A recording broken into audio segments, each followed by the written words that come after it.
Hey, good morning, filthy potato. Yes, yes, I'm back.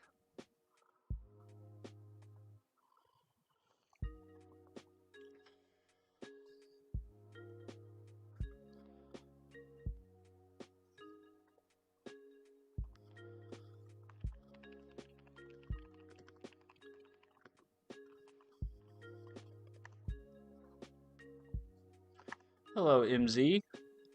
Yes, top of the coffee mornings. Grab your cup of coffee, come hang out. We're gonna stream for a couple hours before work.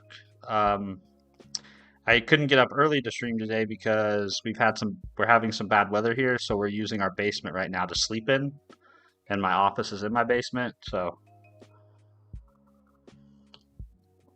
the next couple days, my stream schedule will be a little bit disrupted. I'll still be here, just probably at random times or different times. But it's good to see all of you. There's no audio? Oh no. What's that?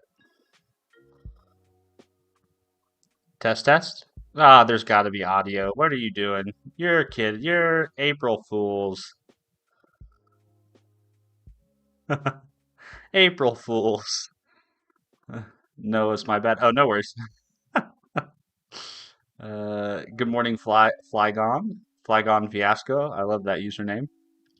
Tell them to wake up and get out of your office.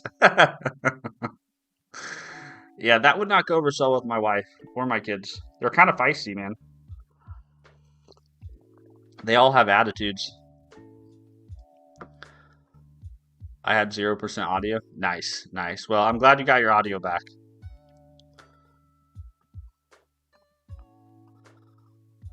All right, we're gonna write some code. We're gonna write some code and drink some coffee. See how this goes.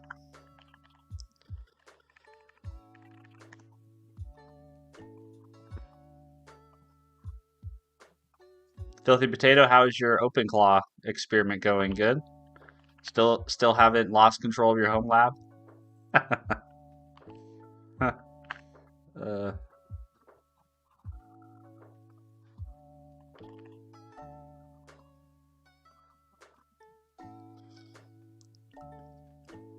what's the strategy so far with the config provider? So basically, it's relatively simple in the sense that basically I'm just trying to mimic the existing functionality of app settings.json in .NET applications, but I'm trying to make it very convenient for encrypting that file while it's at rest and then decrypting it when I need to use values from the file. So that's essentially the only sprinkle of functionality that I'm trying to add to it. But I'm taking most of the inspiration just comes from the existing kind of app settings approach, and that's largely because the last three, like I built two CLIs and I built one TUI, which is the chat TUI that I have on screen on Twitch. Um, and in all three of those applications, I needed client IDs and client secrets to configure the app, and I just put them in the app settings file, which is probably fine. I mean, if someone has access to your machine, like you're kind of probably hosed to begin with. But I also wanted the ability to encrypt and decrypt them. So all three times ended up implementing this type of functionality. And so I just was like, you know what? I'm going to package this up into a reusable piece of code that I can use across projects whenever I want to do this type of thing. So that's the main idea behind it.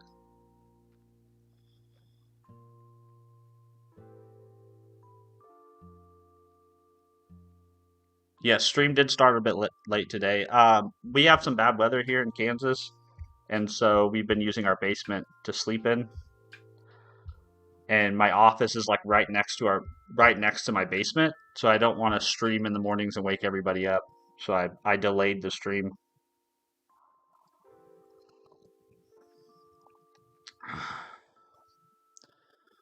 LOL, nope, that thing is locked down. I had it make my wife a reading book website that gives her random options, or depending on her mood, she picks it with it will give her.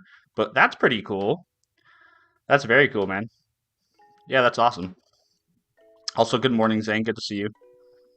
I wonder how vulnerable the site is. I know OpenClaw isn't big on security, so that won't get hosted anywhere. I mean, you never know. Maybe OpenClaw is. Maybe you just have to say make it secure, and OpenClaw will hook you up. Nifty Nomad, what is your day job? Just curious. Are you freelancer or do you work for a company? No, I work for a company. So if you're curious, you can actually find my LinkedIn. Whoops. You can actually find my LinkedIn on. Let's see, Nifty. On my commands page, or on my links page. But I work for a company. Yeah, I work in quality though. I don't do feature development.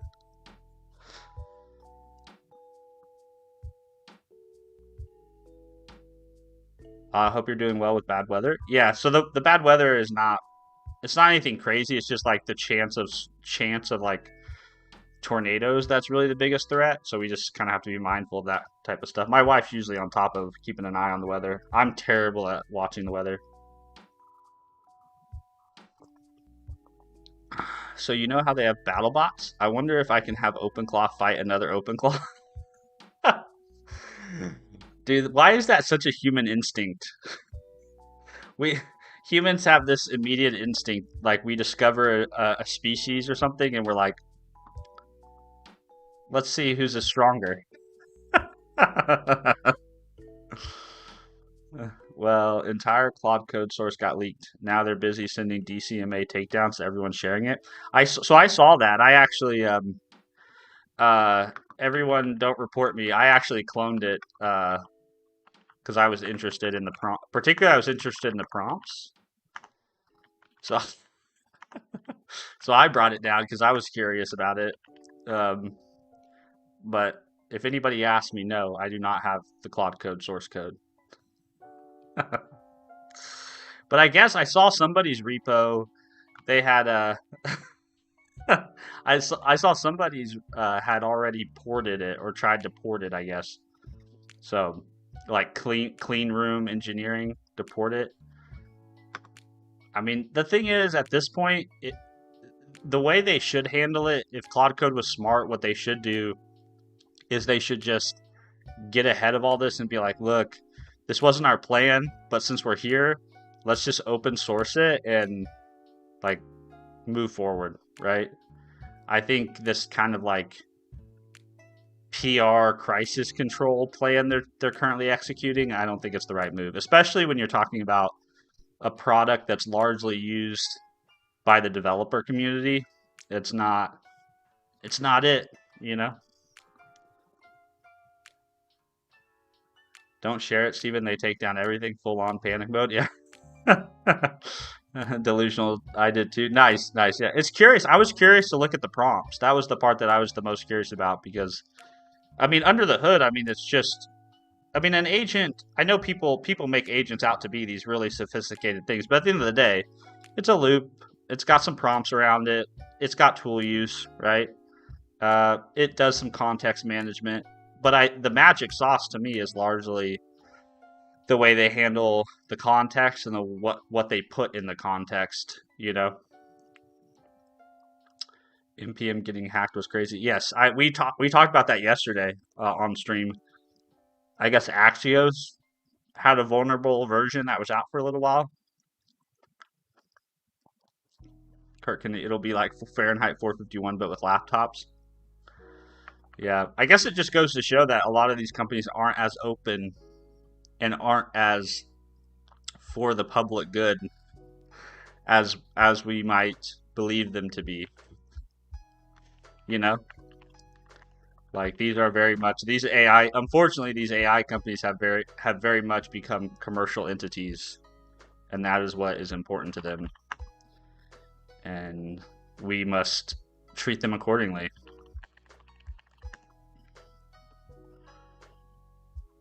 Someone got a hold of one. Yeah, somebody got a hold, I think, of the main maintainer of Axios. They got a hold of their npm access token, their PAT. Crazy shit. Oof, I still need to check package locks for vulnerable Axios.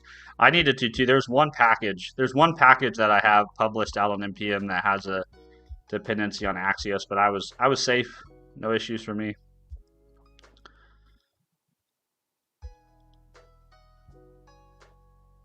Alex Karp can't even sit still for 10 seconds. That guy owns the world just about. Dude, that dude's a weirdo. I mean, he's a very rich weirdo, but man, what a strange guy. Some of the stuff I've seen clips of him say, what's going on over there?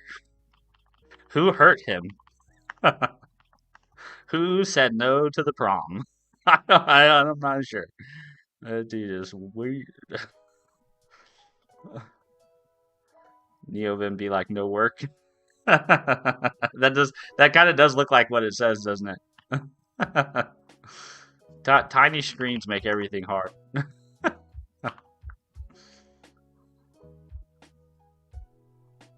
right, we got to implement encryption and decryption logic.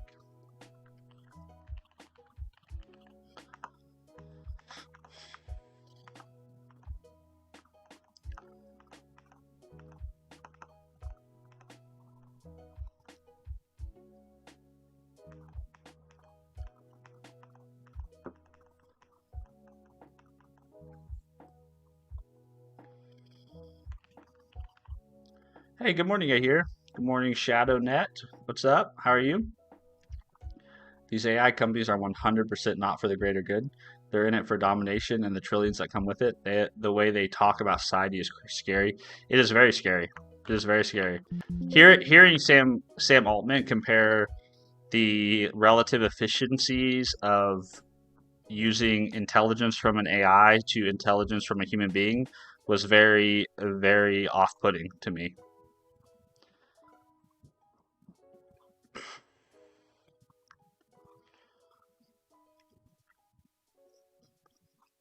All right, did we write the test for this? I can't remember.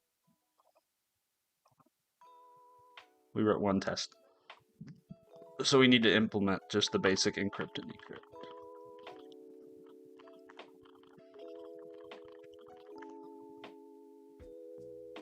Data centers taking 800 gallons of water to stay cool. Can we fix that? I have no idea. My biggest issue with data centers in the videos that I've seen of people who have data centers by their house is the sound. I'm so sensitive to sound. If I had to live next to something that just was constantly buzzing or wuzzing like that, it would drive me nuts. Look at you, integrated both chats into one street. Yeah, so we were actually using SpeakerBot, and SpeakerBot is still great. That's it's a wonderful application. But I felt like the terminal was more on brand, so I built a TUI to kind of recreate that same experience. There's still a few like things I need to add, like it doesn't do super chats, it doesn't bring in. There's a few different events that it doesn't bring in from the different providers that I need to add at some point, but it's functional. It's an MVP. Claude got leaked, by the way. We just talked about that Claude code. I was saying that I think Claude code is going about the reaction all wrong. I think they should just open source Claude code and move on with their lives, but running around trying to make everyone take it down, I feel like is not the move. Open source models got to go burr. Yeah, I'm very much now leaning towards saving money for some sort of AI box to put in my house. I don't know if it's going to be a framework computer or one of those NVIDIA DGX Sparks, but I'm very much considering getting some machine where I can run some relatively capable models. I think the one that I have my eye on right now is GLM 4.7 is kind of the model that I want to be able to run. But I think I'm going to have to spend a couple $1,000s, maybe several $1,000s to be able to do it. But I'm kind of bitten by this idea of not, if we're going to put intelligence on a meter, I would like to control the meter.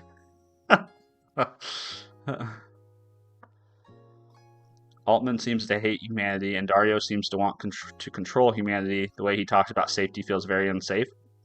So yeah, I don't know if Altman hates humanity. I think Altman just doesn't necessarily see as much value in humanity as he does in technology. And I think that's a problem with a lot of technologists. They over index, and that's why they're technologists. They over index on technology versus humanity, unfortunately. And I don't know. So the Dario wanting to control humanity narrative, the thing I get from Dario is less about wanting to control and more about he just thinks he knows better. Like he just condescendingly or very arrogantly just believes that he has the answers and nobody else. When I heard about Claude this morning, I thought it might be an April 1st thing. Yeah, you got to watch yourself today. You got to watch yourself. Be skeptical of everything you read and see. I thought it was hilarious that NASA is trying to launch the Artemis mission today. Like, why would you do it on April 1st? bad bad project planning. Definitely going to save you money on the long way, though. Yeah, I think it'll save in the long way, assuming that whatever I buy has enough headroom, right, to like support additional capability of models as models develop. But I just don't. Yeah, this idea of like being beholden to these providers where I have to pay them an incremental dollar for everything I want to do with this piece of technology feels like having a computer that I can only use for 8 hours a day, and then if I want a ninth hour, there's like a 150% premium charge to use the next hour. I just don't like the feeling.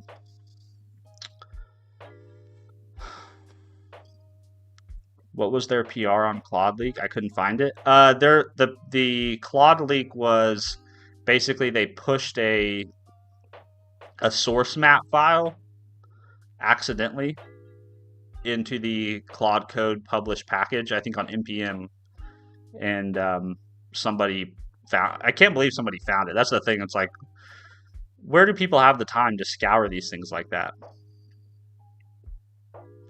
Good morning, Anoop. Good to see you. He thinks he knows better and therefore should control everything. Yeah, exactly. Yeah. Well, I don't. Yeah, maybe it is control. It's just the thing I get from him is a lot of arrogance. A lot of arrogance. I just found the repo online. We live in a subscription-based world. We do live in a subscription-based world. I'm trying to exfiltrate myself out of it, albeit very slowly, but I'm working to pull myself out more and more. What is a source map file? So when you write, particularly when you write JavaScript or TypeScript to JavaScript, there's this option in tsconfig where you can emit source maps. Let me see if I can find an example. That basically allows you to, particularly useful for when you have compiled JavaScript and then you have a source map file so that you can basically debug the original TypeScript code. Did we just become best friends? Q Dreon, thank you for the sub. Appreciate that. Let's see if we can find an example of what a source map looks like. So it'll typically be a JSON file that'll look something like this, where it'll just basically provide, it's almost like metadata of like, this ties back to this type of sort of thing. But primarily you admit it when you're developing locally so that you can do debugging. You wouldn't actually publish your source maps. You would just publish the compiled, minified, even maybe obfuscated JavaScript.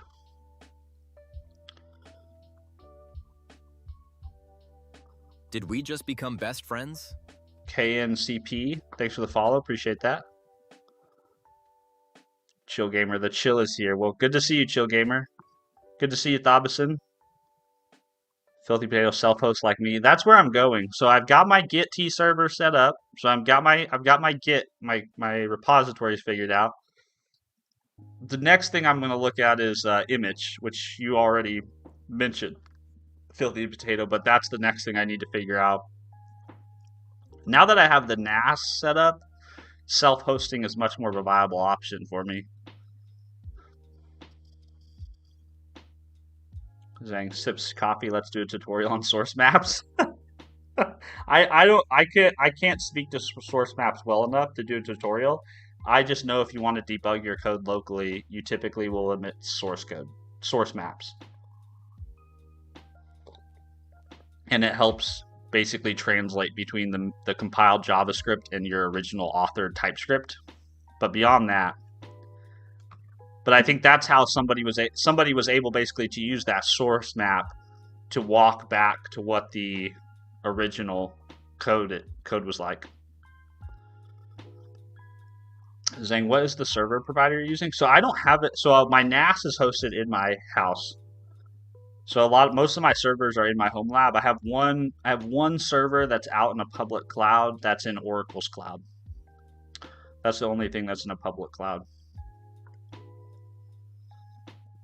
People stay scraping the internet. I just think it's impressive that like you would think that like an innocent mistake like that wouldn't be caught, but people be on that shit, you know? They be on it.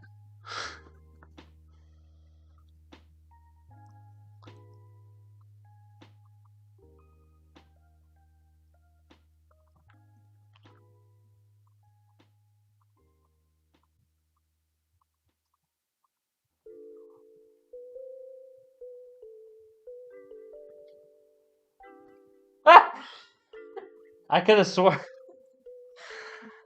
sworn I heard like shh, shh, shh on the carpet, and I thought it was one of the kids.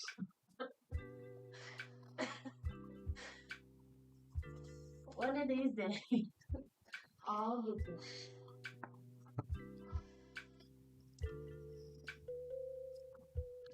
Actually, source maps are very easy to trace back. There are so many tools. Well, I figure the source map is easy to do the work with, but discovering that the source map is there in the first place, that's the part to me that like is kind of Chad. That like somebody is monitoring that shit so closely and so frequently that they're aware when a file shows up that shouldn't be there. That's what's pretty crazy. James, was it just the JSON leak? Yeah, I think it was just the source map and then obviously the compiled JavaScript, I believe.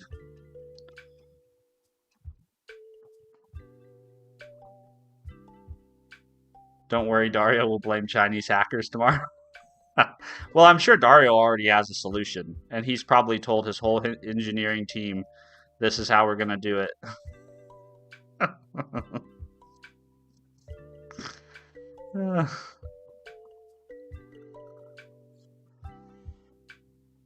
Excuse me.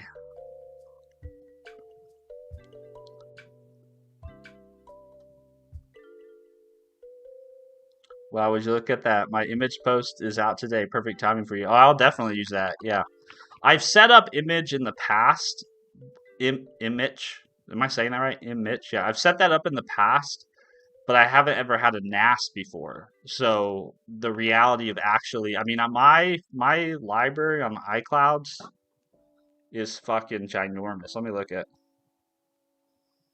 So doing a migration like this will be quite a heavy lifting, but I have so much. Let me see. Yeah, I have 1.3 terabytes of videos and photos in my iCloud.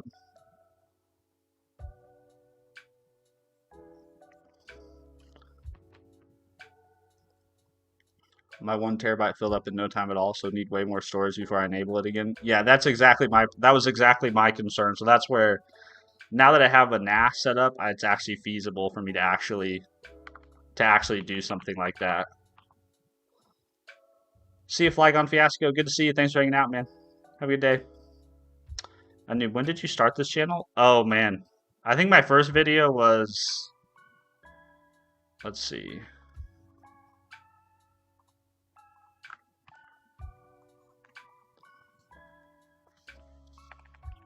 10 years ago almost. A long time ago.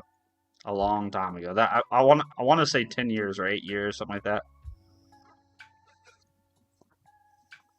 Oldest. 9 years ago. 9 years. And then I have another channel that I had even before this one that's probably 14 years.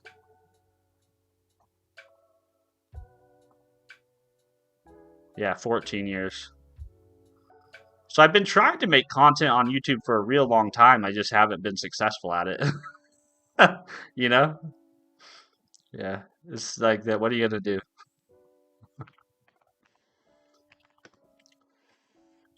What do we want? Chad, Steven, and his gym tutorials are the best. Yeah, yeah. Man, I still wish if I could, that's what I would do for a living. But man, it's a hard industry to make a living in, especially if you have a family.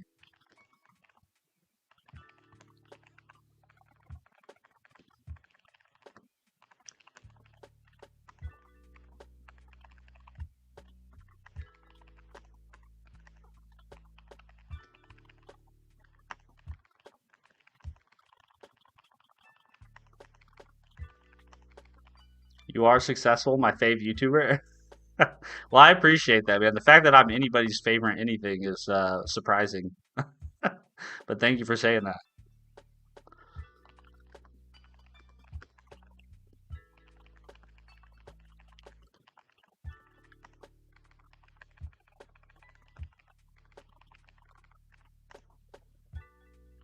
I got to keep an eye on I got to keep an eye on the time too because my family leaves for school and work here in the next little bit, so I don't want to miss them leaving. I'll probably stream too for till about 9 o'clock, and then I'll start work. Is my current plan. All right, so we got our key, we got the bytes from our text. Now we need to. Do we need the AES provider? Let's see, AES-GCM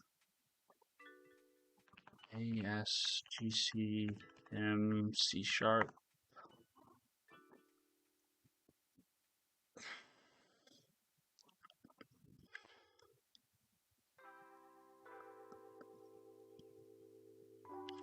What is the right?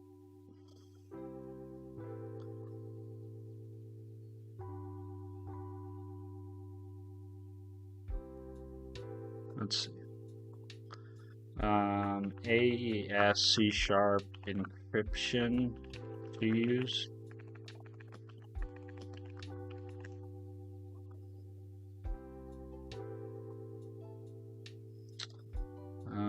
Both the secret key is used for encryption decryption.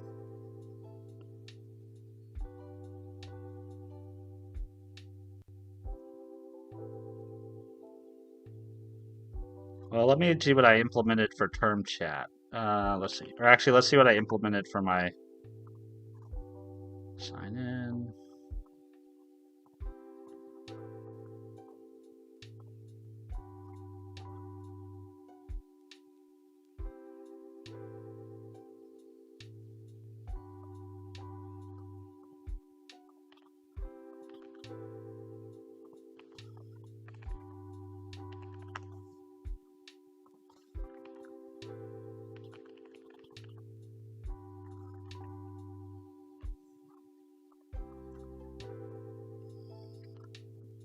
Hello, Lorenz. Good to see you. Hope you're doing well. Welcome back. Welcome back.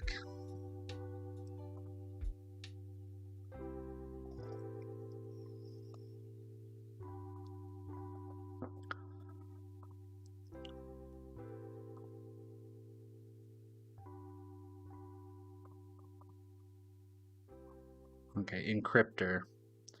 So I did, let's see, I did AES.create, create decryptor, create encryptor. So what's the difference between AES create encryptor and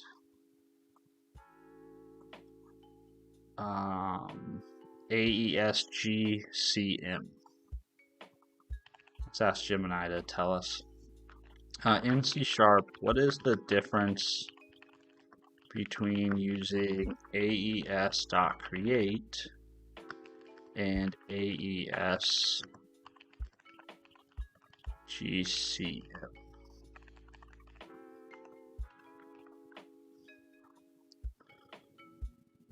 Team coffee or team tea? Team coffee all the way, man. Yeah. I mean, there's nothing wrong with tea. It's not that like I hate tea. It's just I would much rather drink coffee.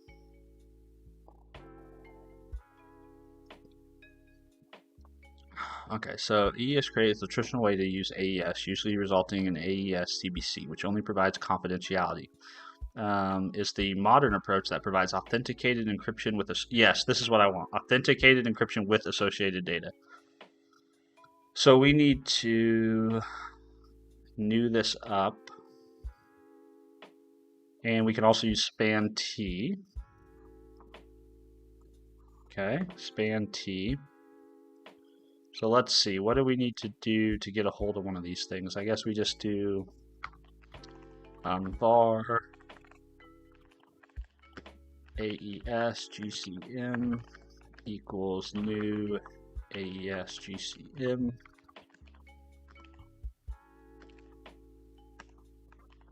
And what do you take? You need a key. Okay, can I just give you my plain bytes? Or no, whoops, not my plain bytes. I want to give you my key. Okay, and then what are you complaining about? It implements disposable. All right, and then what methods hang off this thing? AES-GCM dot decrypt and encrypt. Okay, so then can I just do var in ciphertext equals AES-GCM dot encrypt? Okay, so encrypt takes a nonce, the plain text, your ciphertext, tag, and associated data. So I don't know what the nonce is. What is a tag and a nonce?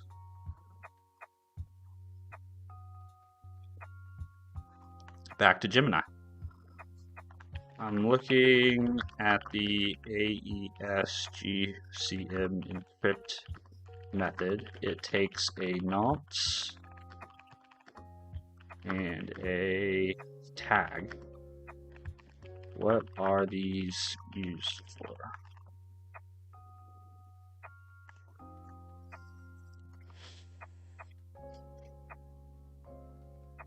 I'm guessing they end up being part of the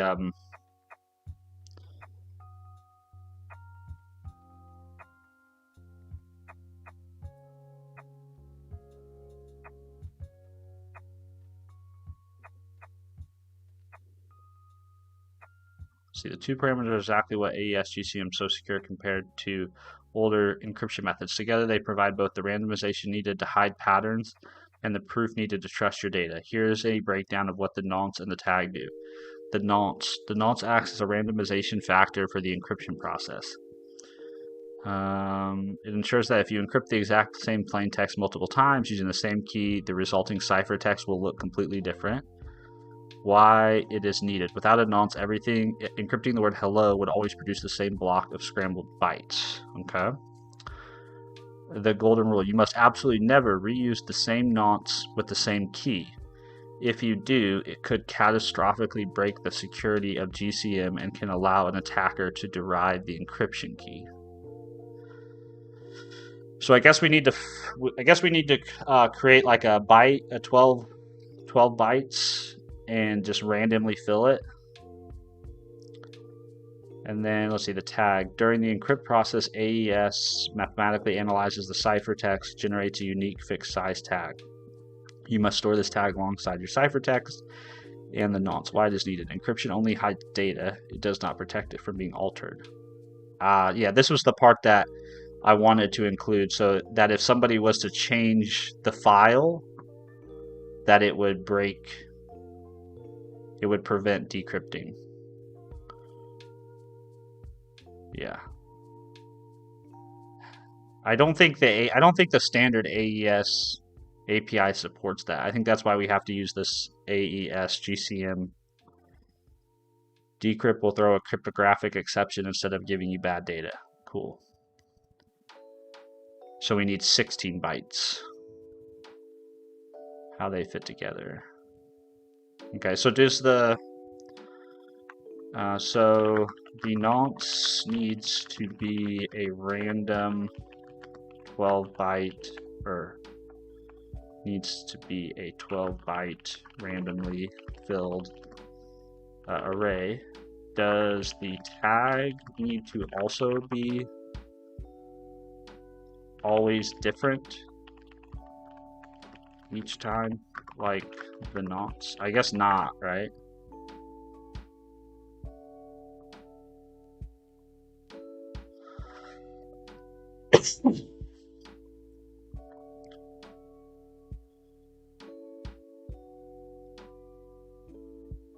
Hey, good to see you. You here?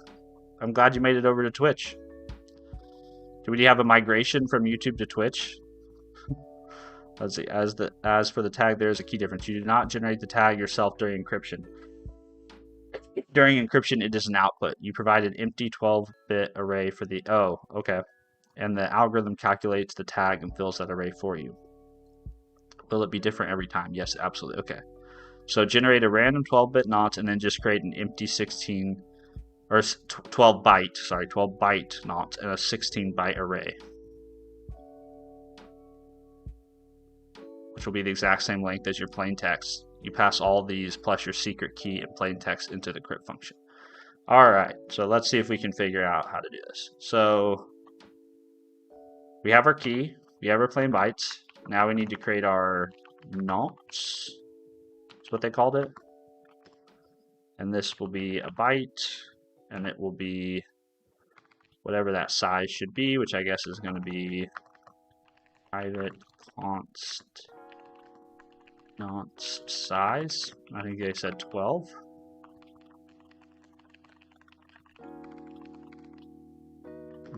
Let's see, where are you? Invalid expression. Oh.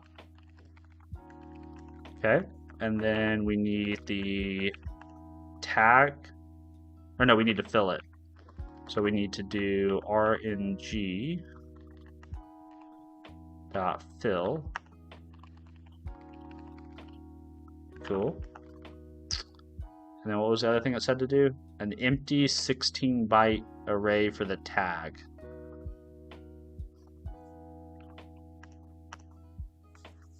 So we'll do tag size is going to be 16.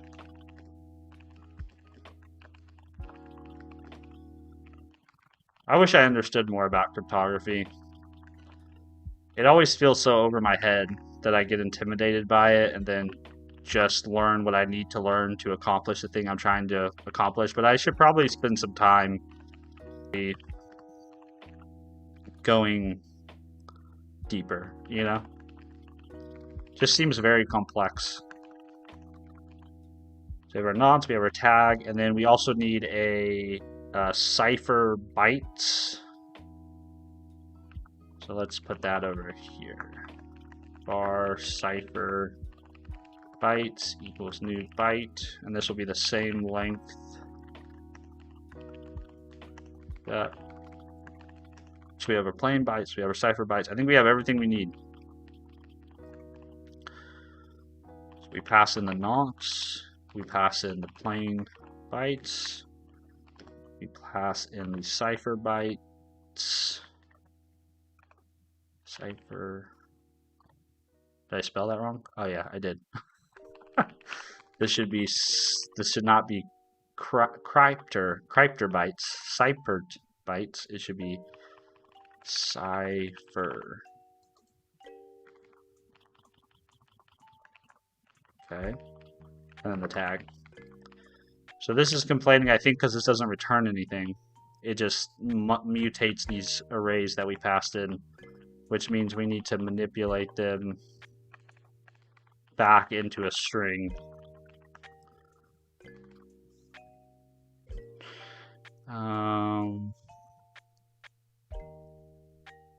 Yeah, we need to manipulate them. Everyone's migrating. Nice. Also coding and coffee from home today. Very cool, Christian. Good to see you.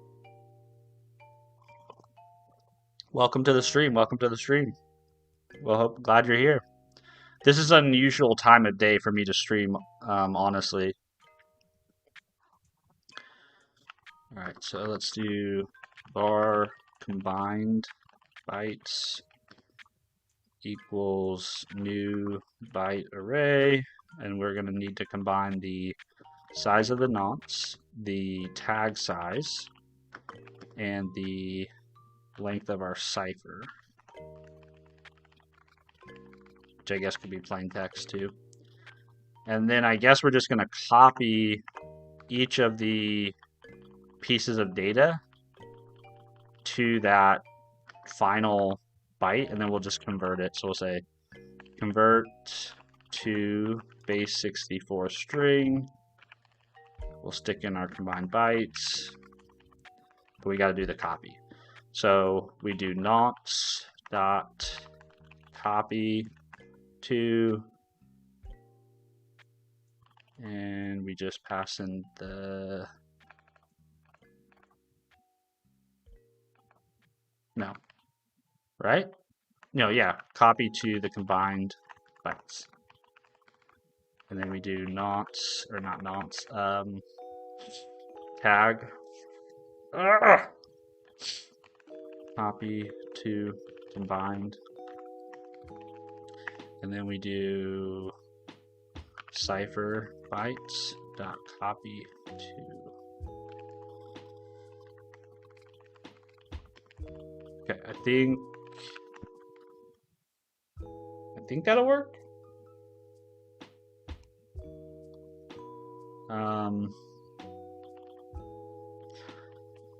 Yeah, I think that'll work. I don't know. We should have a string come out of it now. So I don't know if it's going to be a string that we can decrypt, but now we should try to do the inverse. So what does the decrypt functionality take? So we're going to need another using var AES-GCM.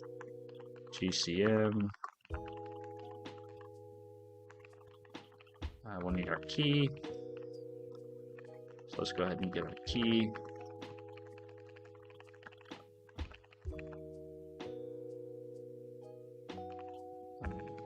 That, and let's also do if cipher text string null or white space cipher text. We'll just return the cipher. Okay, and then this, we're going to do something where we decrypt it. So AES-GCM.decrypt. And so we just have to give it that same information. So we basically have to reverse what we've done here. And basically take this string and break it down back into the associated bits that we put into it. This whole segment has been so funny because nonce is also British slang. Is it really? What does it mean in British? Nonce, British slang.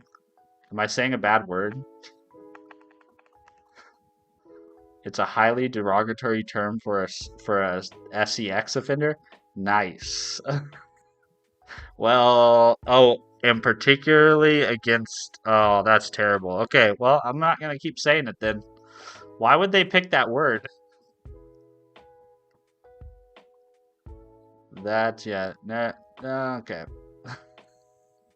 Not awkward at all.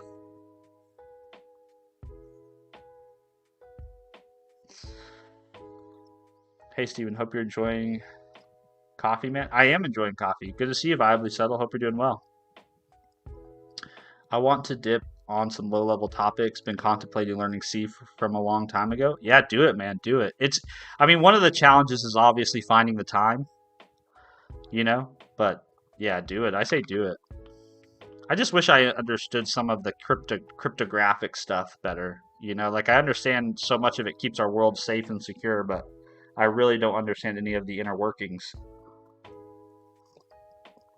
I just know that there's a bunch of complexity hidden behind this method right here, you know, and like it does something. Dennis, the engineer, what are you building? I am trying to create a configuration provider in C Sharp that makes it really convenient to store configuration values in an encrypted file, or basically store them in an encrypted manner, and then you can really pick where you want to store them. And in my case, I'm just going to store them in a JSON file. Um, but it could be a SQLite database or something. I just want some easy way that I can encrypt and decrypt configuration without a whole lot of headache each time I want to build a new application that has sensitive configuration. Particularly, like for me, particularly the uh, use cases like when I build a CLI tool and I need to provide like an API key or something like that. I don't just want the key on disk in plain text. I'd like it to be encrypted, ideally. I mean, it's probably okay if it's in plain text. I mean, it is on your local machine, so if someone's able to get onto your local machine and crawl around and find your secrets, well, you're kind of hosed to begin with. But you know, they say security is done in layers, right? So at least that would be like your one last line of defense if they do get to it. Definitely do see I'm setting up a C project today for a large project for real-time computer vision. Oh, wow, that sounds intense. Bro, I got an Arduino starter kit. It's been fun so far. I know you wanted to get the hack pack. You should probably start with one of these as they're way cheaper. Okay, cool. Well, Delusional Dev, would you mind linking to the starter kit you bought in Discord maybe? And that way I could just piggyback off you. Because I mean, I would love if I can get started for much cheaper than that. I would love to. Yeah, I'd love to try some hardware stuff. Let's see. I don't know if you ever got around to that blog post, but I'm using Git Crypt for private posts in there. Could maybe be really cool for this project. Git Crypt. I've not heard of it. Git Crypt. Transparent file encryption in Git. That's cool. Using Git Crypt. Git Crypt init. Specify keys to encrypt by creating a Git attributes file. That's very cool.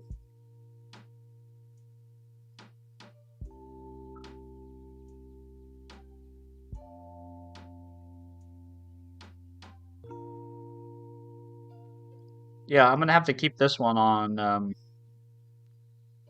gonna have to keep this one in mind. It doesn't really solve the issue of like doing it within a .NET application because I would have to like pinvoke it.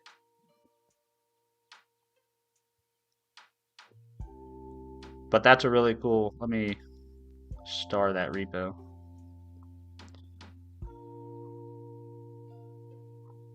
Appreciate that. Thank you, Delusional Dev, for linking it, man. Appreciate you sharing it with us.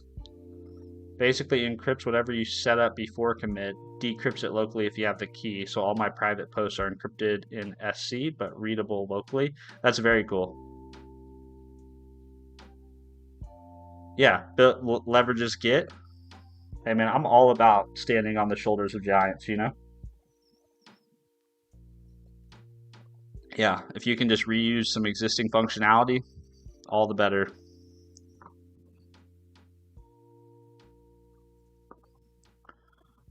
All right, let's do this. So we need to get our var combined bytes. I'm just going to use the same names for all this stuff. So we'll do, since we're just kind of doing the inverse, right? So we'll do from base 64, and we'll pass in our cipher. So now we have our combined bytes.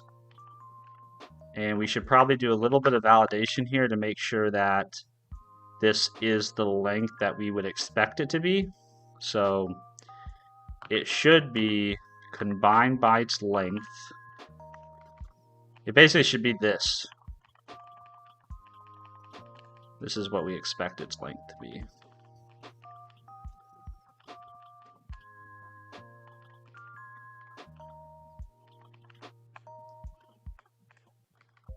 And I think I'm going to create a method for that. So let's do private int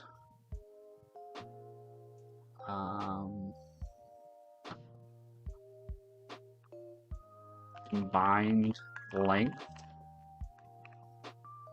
And then we'll pass in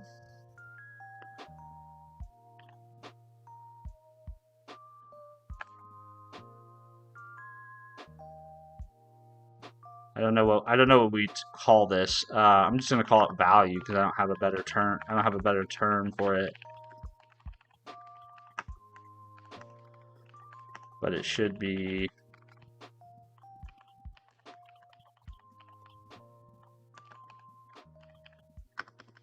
I'm gonna go say goodbye to my son. He's got to go to school a little early today for a music thing. I'll be right back.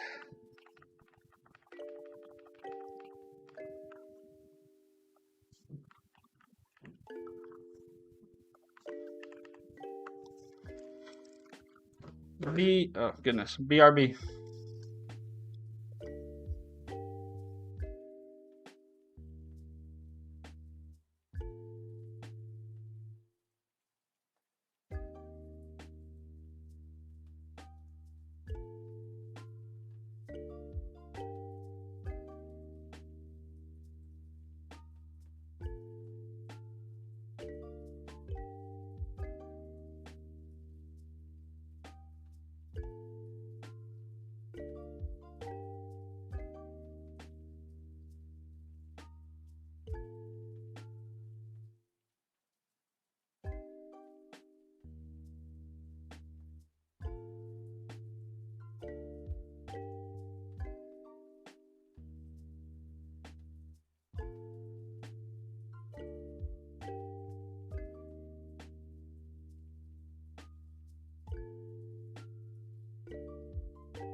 All right, that's done. I'll tell you what, it never gets any better saying it. I thought at some point I would get used to saying goodbye to my kid and sending him off to school. Like that anxiety would not go away, but he's 10 and I still I still get a pit in my stomach sending him off to school.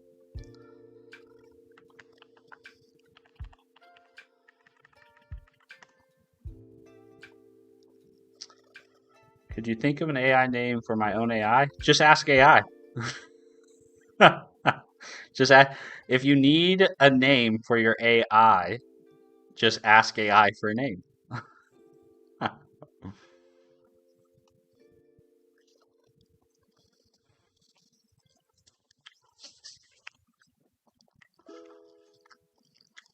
Oh God, my 1-year-old is starting in daycare this month. The anxiety is real.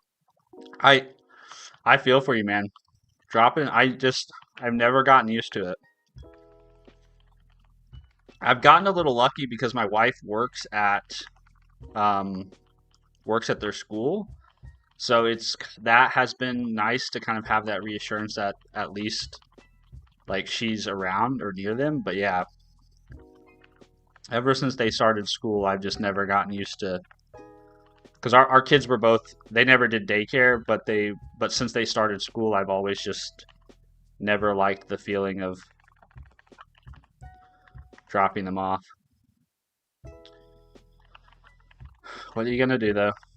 You gotta let them go, you know? Cipher bytes.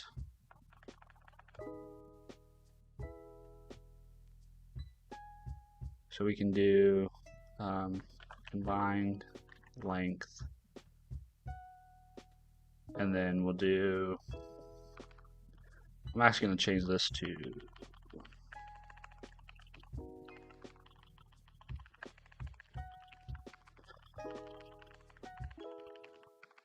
like that. And then we'll do plain text, plain bytes. There you go.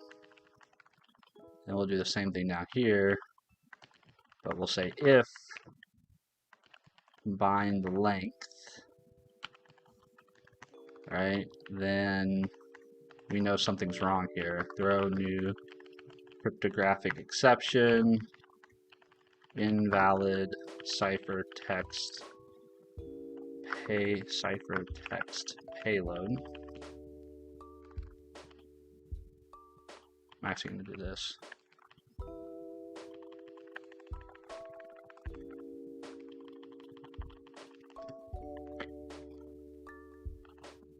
Name of cipher text is not of expected length.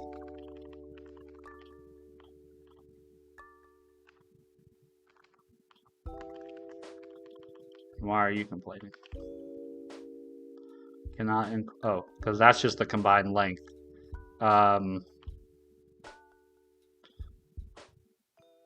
So what would the expected length be? Now that is so if combined length, or if combined bytes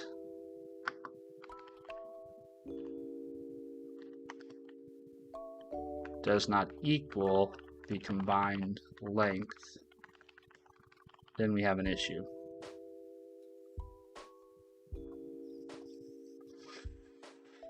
Yeah.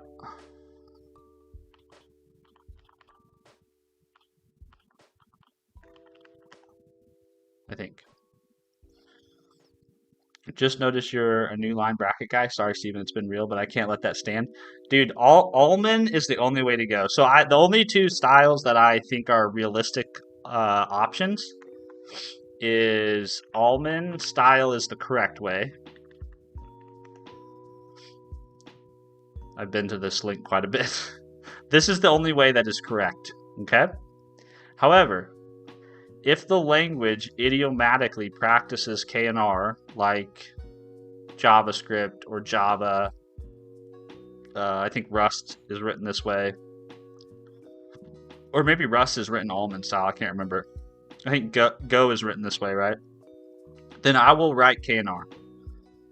But this is the correct way.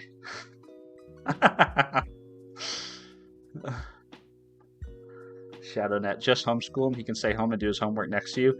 The problem is so I selfishly want my kids to do homeschool because I work from home and our family is in a fortunate position where my wife doesn't have to work. I would love my kids to do homeschool because that means that we could travel and we could move to different places. We could try out different places to live. Like, I'd love to go live in the Pacific Northwest for a little bit. I'd love to live in the mountains. I've only ever lived in the Midwest of the United States, and there's so many other places in the world. But once you have kids and once you start those kids in school, you're pretty tied down as far as like you're I mean you're pretty committed geographically. So I've been slowly, like, every opportunity I get, I suggest to them, like, well, you could just do homeschool. Unfortunately, or fortunately, depending on how you look at it, they love their school and they love their teachers, they love their principal. So I have yet to make the sale.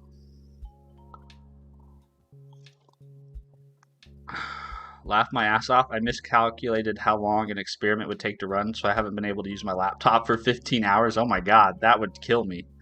You need to set up like a dedicated experiment machine if your experiments last that long. Not being able to use my laptop for 15 hours would suck.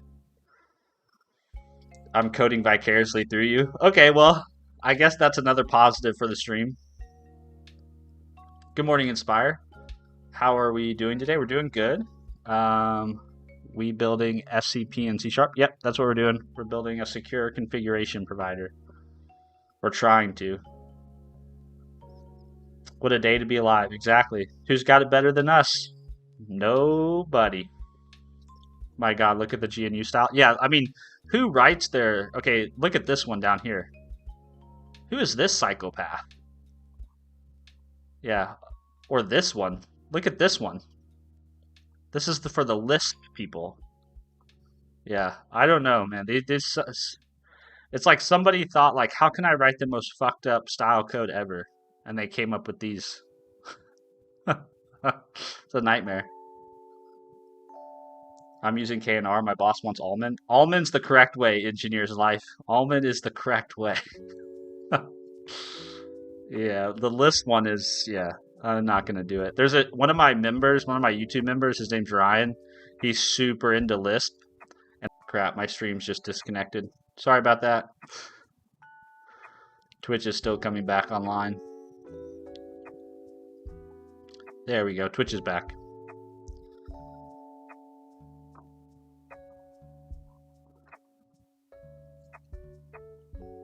Alright. So now we need to create some new arrays. So we got nonce, we've got bytes. We're going to slice off. Does bytes not have a... Oh, I bet I can do this with memory, can't I? So I could do as span. Yeah. And then I could think I can use slice here. Yep, slice. So we can do slice, take that size. Slice can be simplified. Oh, cool.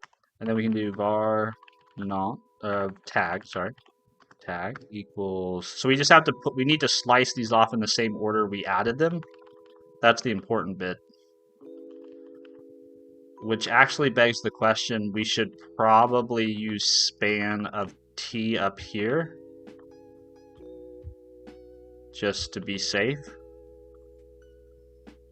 But now we can do combined bytes, same thing, slice.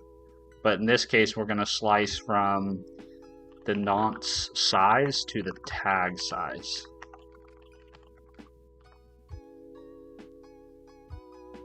And then this is going to be var cipher bytes, combined bytes, and then we'll just go from dot slice, and we'll do from this plus the tag size to the end. Like that. I think that looks right. Why is this complaining though? Because that expects it. Okay, let's do, can we just pass in? Alright, let's switch everything to use span then. So this is going to be span of byte. So let's do span of byte.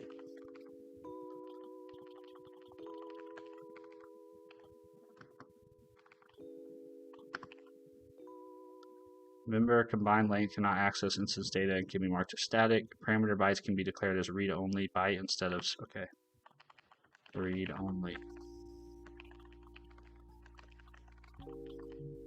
That's just static. This needs a semicolon. Alright, let's go back up here and let's fix this to use span too. Yeah?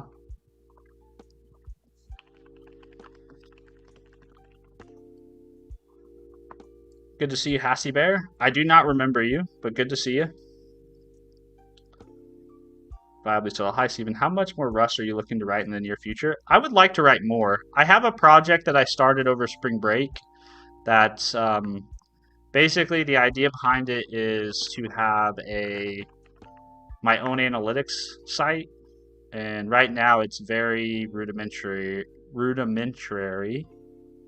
It's just I deployed it out there with just a login page. But I started. It's on my GitHub, and I would like to build it out more. But there's a website I use today called Simple Analytics, which is just an awesome service. Awesome service. But the problem is they only allow you to keep 1 month of data for free, and I'm a cheapskate. So I don't want to pay for additional functionality.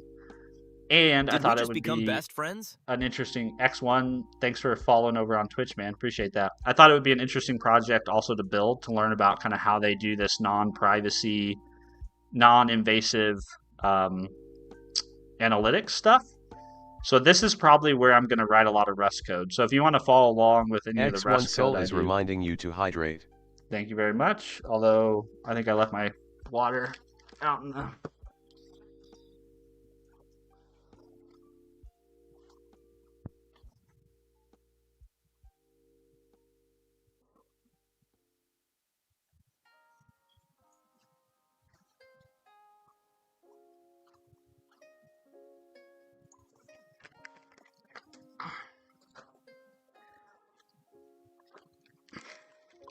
So yeah, I would like to write more Rust in the future. It's just my problem right now is just time. I have so many things I would like to do and experiment with and get better at, and I just don't have enough time. You know, between work, the family, kids, there's only 2 to 4 hours a day that I can devote to coding and programming in general of my own stuff. And so I just kind of have to pick and choose. Where is it? There we go. There it is. Yeah, so this is where, if you follow along with this repo, this is probably where I'll write more Rust code in the future. It's my next Rust project.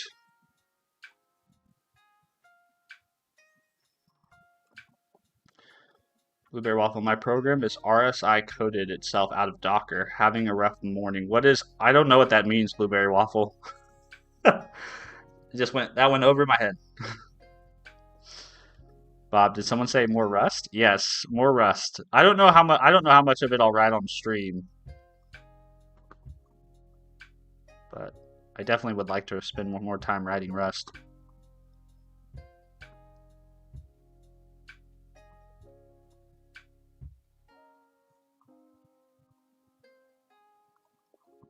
Okay, we need to convert to span. So what I'm going to do is, does this have a get? Do you like the $1, Lowell? What did you say? Hold on, I gotta see what you said. Do I like $1? You can bring on all the $1 you want. But thanks for the super chat, man. Appreciate it. Let's see, activity feed. Do you like the $1? I don't know what $1 mean. But I appreciate the super chat, man. Very kind of you.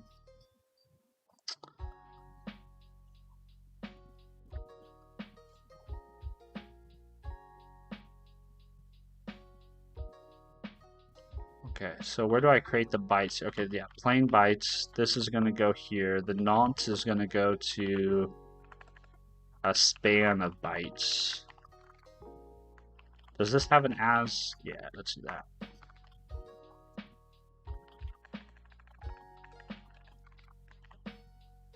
So this would be span of t.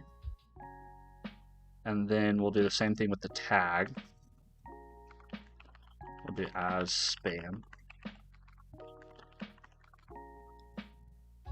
And then we have our combined bytes, which is good.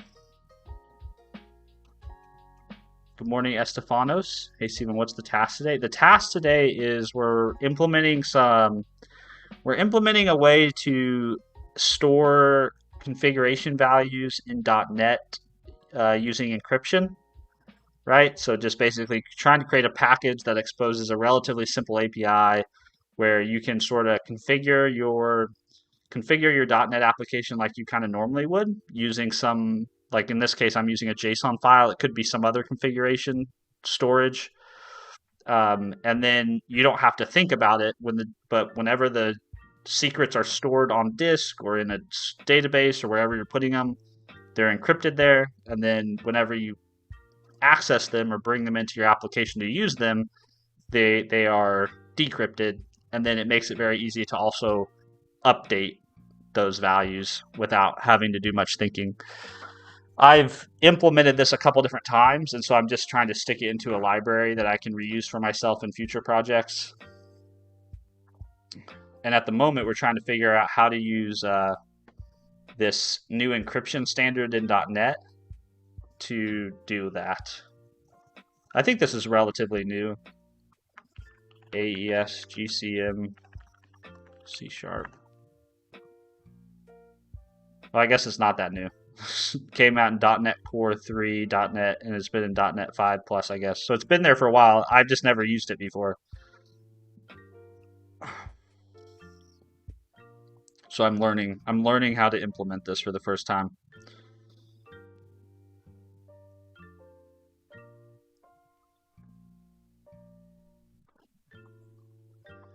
So we need to convert, and in the process, I'm trying to fix my encrypt method. So now we have spans. So since we have spans, we can now do something like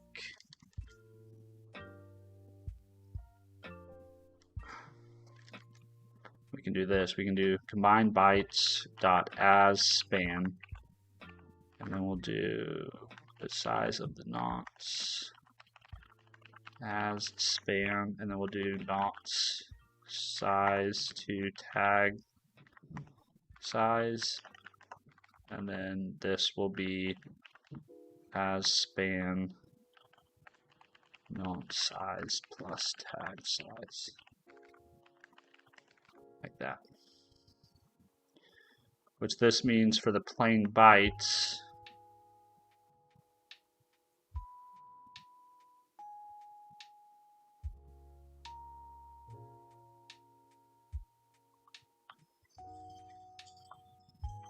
why is plain bytes? Oh, I guess it can just implicitly convert those. Okay. That's fine. So I think now if we've done everything correctly, we should have what we need to decrypt it. So let's try.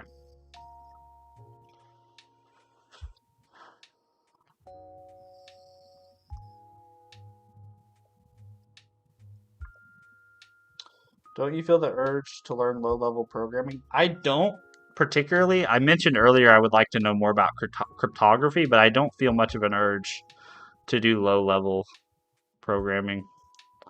And when you say low level, I'm guessing you mean like operating systems level, basic input output type of programming. But no, it has never really piqued my interest. I know for some people it really lights them on fire. It's really, um, you know, exciting to them. But for me, it's not been that way.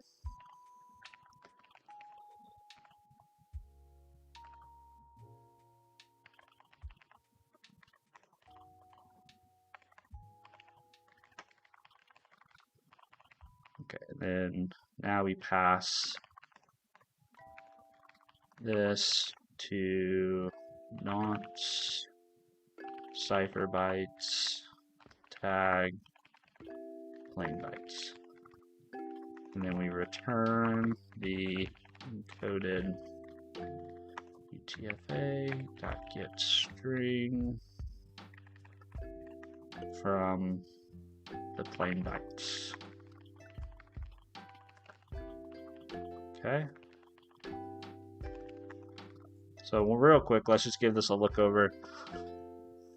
So if plain text is empty, this is encrypting. So when we encrypt it, if the plain text is empty, return plain text. Otherwise, we get the key, we get some bytes, we get the bytes from the text that we are passed in. We allocate a array of bytes that's the same length as the plain text. We generate a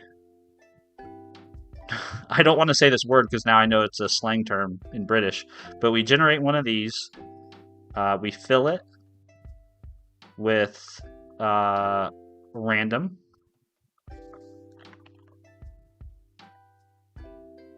Fills the span with strong random bytes. So fill it with random bytes. This is important, I guess. If we don't do this step, then we can potentially break the security of this encryption. So we fill that. Then we create a tag. And then we pass all of this to the encrypt method. The encrypt method then fills our cipher bytes. We then take and allocate a combined bytes. So we just get a byte array that's the combined length of the nonce, the tag, and the cipher bytes.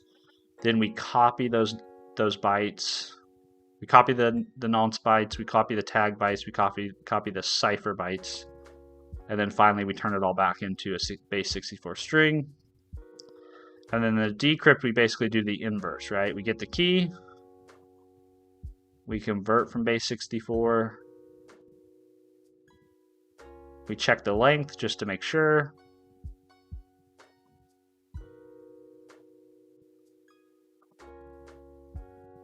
That. We basically break it apart. Then we try to decrypt it. Then we return the string. So let's run our test to see if our test passes, because we did write a test. So let's do here .NET test.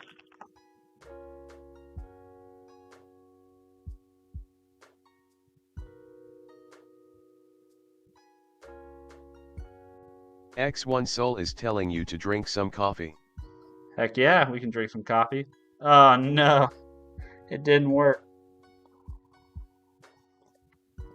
Specified key is not a valid size for this algorithm. Damn it. All right, so let's see. Oh, you know what? Actually, I think that actually is my fault. I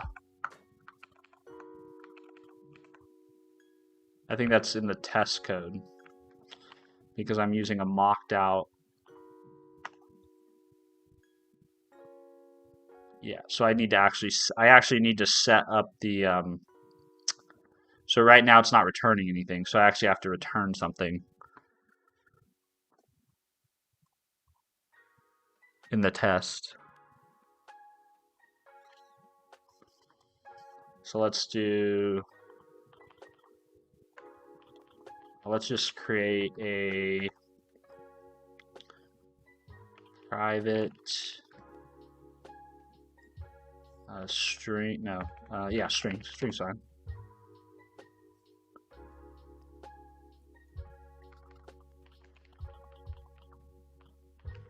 So basically what we have to do is we have to create a valid key here. Set that. Then we need to do underscore mock key provider set up m.getKey. And then this key just needs to be 32 bytes long, 32 byte key. So let's do returns key. X1 Soul is telling you to drink some coffee. Thank you very much.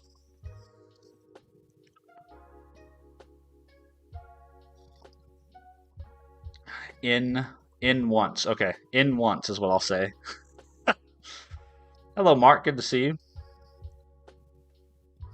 I really love to code along to your streams. It gets me going, and also your takes on AI are really refreshing. Unfortunately, your streams are very early for me due to time zones. I also got into coffee. Well, I'm glad that you like to code along. That's what I'm trying to go for here. So we're just kind of hanging out together in a virtual coffee shop and working on our things. Yeah, the timing of my streams, I know it's unfortunate. Maybe one day it'll be better. Maybe as my kids get older or my job changes a little bit, you know, and I have more flexibility, maybe over my schedule or something, I can move the stream time around. It's hard to find multiple hours a day, right, to just really commit to streaming. And right now, early in the morning, it works best for me. Yeah, time zone sucks that way. But I appreciate you trying to make it when you can. It's very kind of you. And welcome to the coffee. What do you think of coffee so far, now that you're into it? Your stream timing is perfect for EU. Is it really? Well, that's good. I'm glad it works out for some people, but I'm also unhappy it doesn't work out for everyone. Time zones are just really hard. I never thought, when I started streaming, I never thought anybody outside, like, first off, I never thought anyone would show up to hang out with me on stream. I thought I would do this for a little while just for the fun of it. And then people started showing up, which is pretty cool. But I never thought people outside the US would, you know, hang out with me. So it's been interesting to think about time zones and how that plays into this whole experience. So let's do var key equals new byte array. That's 32 things in length. And then we'll just do the same thing that we did. Dot fill.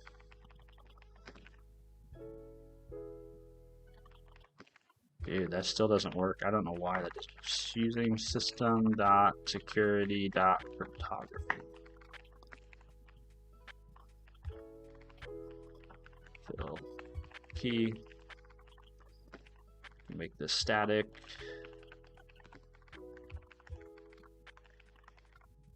Okay. And then let's rerun our test now. I haven't got really deep into it, just Nescafe plus some hot water. There's nothing wrong with that, man. Nothing wrong with that at all. I'll take any key over any key. I'll take any coffee over no coffee. Hey, Steven, you end up getting that hidden Claude code working while you stream? What do you mean, Sogo? Sorry, wrong chat. Oh. No worries. No worries. Man, I'm planning on learning new stuff. Should I go for Next or TanStack? So I have worked with Next before, Mark, so I'm a little biased. If it was something new for me, I would like to explore TanStack. But I will say, so I don't want to throw a wrench in your plans, Mark, because I think Next and TanStack look like very... Next is, Next is Next, right? It works. It's good. They had some issues there for a little while in one of their versions with like client-side caching was kind of a pain, but I think they largely fixed that in the most recent version of Next. But TanStack looks interesting. I've never used it, but looks like a very robust ecosystem. But the framework that I'm the most interested in is SvelteKit. That's the one that I would really like to take for a spin on some type of big project. I've heard everybody who I've heard talk about using SvelteKit has just said nothing but good things. Like I've yet to hear anybody really trash or critique it, and so I would really like to give it a shot.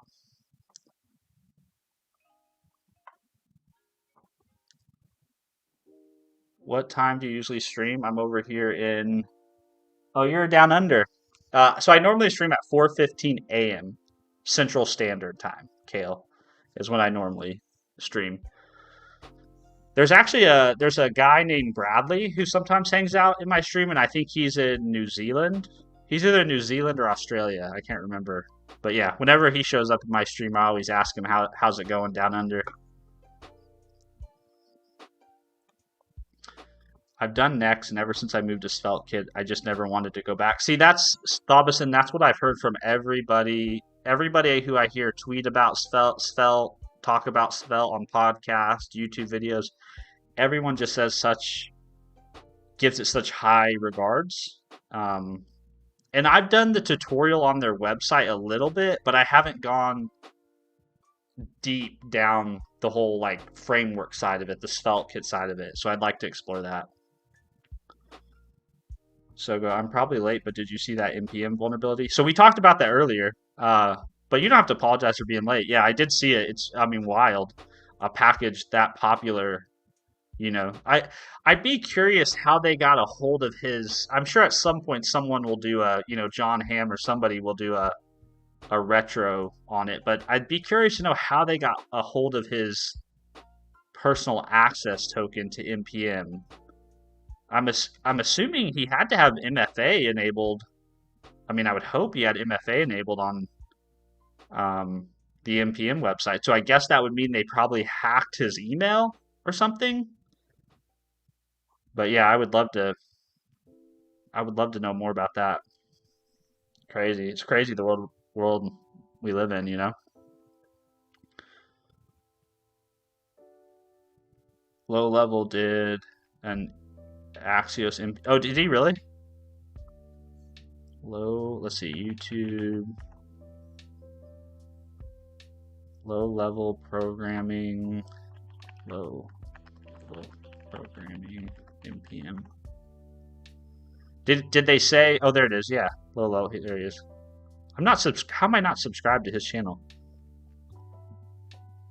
Did it explain how they got access to the email? Sorry. He said he had two FA. He did say, okay.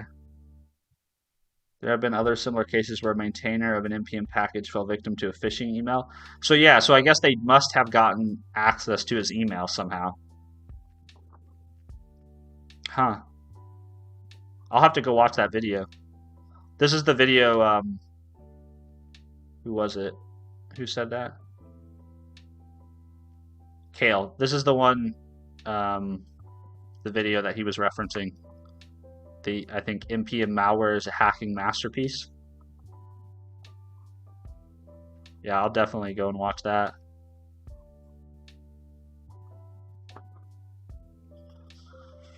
What do you say about the Claude code source code being exposed? I think my reaction, Mark, is it's unfortunate, and I'm sure some engineer out there, whoever was responsible for that mistake, feels really terrible about it. But I think if I was Anthropic, what I would do is I would pull jujitsu. I would pull a jujitsu approach to this, where in jujitsu, a lot of times if you find yourself struggling or fighting against your opponent too hard, you're doing it wrong, right? You sort of want to use their momentum against them in a lot of cases, right? Like lead them into the place you want them to be instead of trying to force them. And so what I would probably do with this whole situation is turn it into a moment where you can endear yourself to the developer community. Like you're selling a product that's largely pointed at developers, right? That's your market. So what you should do is, acknowledge that you screwed up.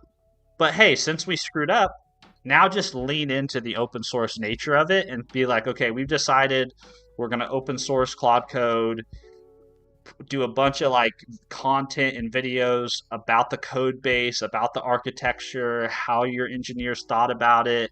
How you could even lean into how do you guys use Claude Code to build Claude Code, but like turn it into a PR win that endears you to your customers and your clients instead of turning yourself into the evil empire, trying to run around the internet, trying to scrub traces that this ever happened. That would be my approach if it was my company. But that's obviously not what they're doing. I think it's unfortunate. I feel bad for the engineer who screwed it up, but I think there's a way to turn it into a big positive instead of turning it into a big negative.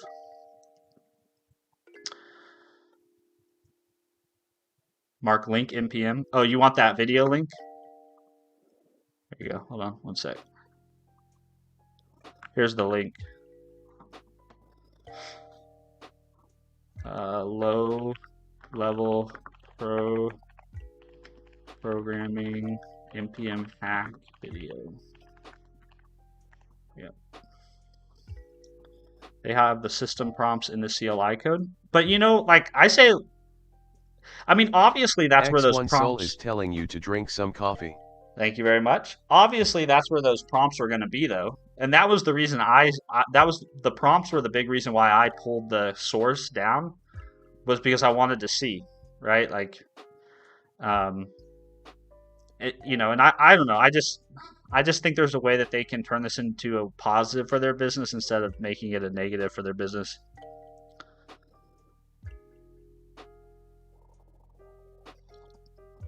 Unless they would be server-side package. Well, I mean, the thing is, though, the harness, like, it all runs locally, and it just makes calls out to whatever provider you're using, right? So, like, all the magic of their harness had to be in the CLI, you know? Like, I can't imagine that they have very much magic not happening on the client. So, it also doesn't mean that they could open source a version of Claude Code and still keep developing and releasing a closed source version of it. But there's definitely a way they could just embrace the fact that they screwed up, instead of what they're going to end up doing is they're going to alienate developers from their product if they continue to be heavy-handed about the way they go after people who are, I wouldn't say people that are exploiting it, but people that are just taking advantage.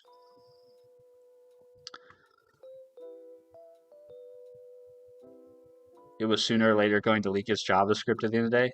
Yeah, I don't know. I think it's unfortunate. I'm sure the engineer or the engineers who were involved in it probably, I don't know. I would love to hear from them.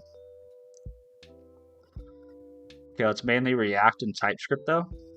I think it's purely TypeScript. And then they have some prompt text files in there that go along with their tools. But I think that's about it. I wonder if OpenCloud will get better as a result. Maybe. Yeah, maybe. Other people get better. I'm done with Twitch is really boring.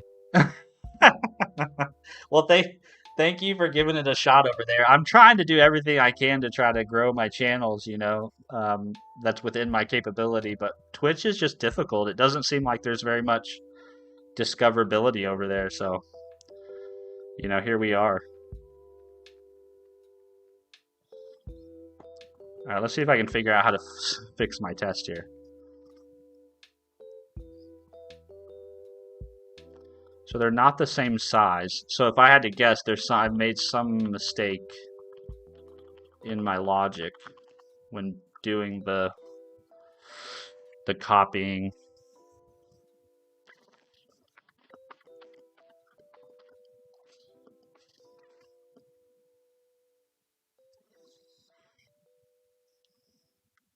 Love the Twitch layout. Well, thank you very much, man. Appreciate that. It's Wild West over here. I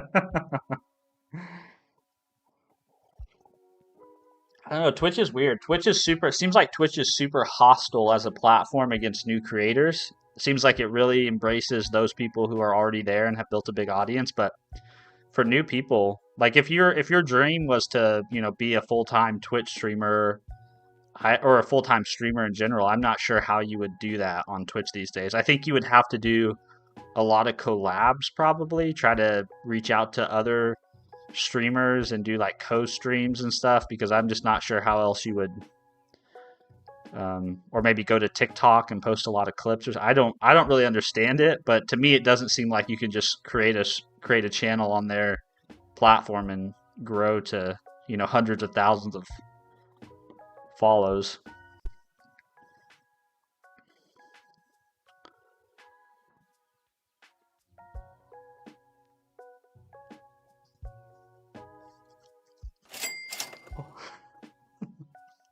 Can't even donate on Twitch.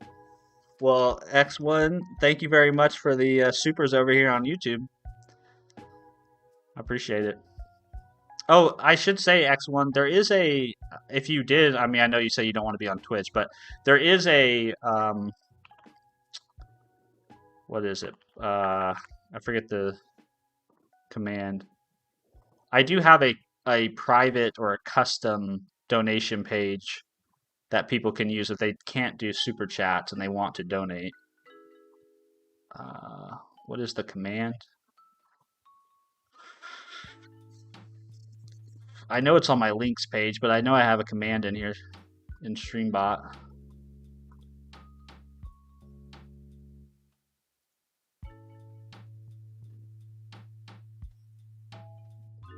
Excuse me. Oh, I guess I don't have a command for it. I'll just link it. I built it myself though. I'm more proud of. I just want to show off the fact that I built the site, and people don't need to actually use it.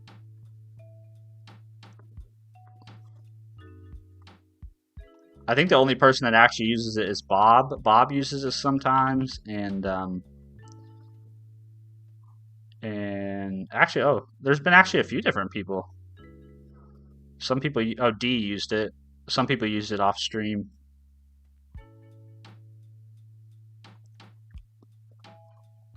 All right, back to troubleshooting what I've done wrong. I had to go to the store. I'm still live. Buy you coffee? Coffee? Yeah, I need to try. That actually probably would be a good command to add.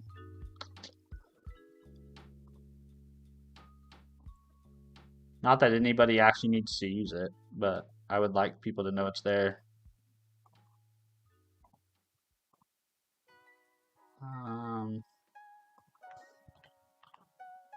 Coffee.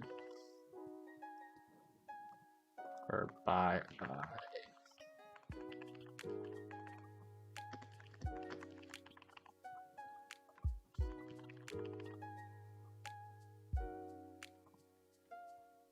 Welcome to the party, pal. Oh, who just? Damn it! I don't. I'm trying to do too many things and I missed that. Who was that? Kale, thanks for becoming a member, man. That's super, super kind of you. Appreciate you. We also need to update you on the list.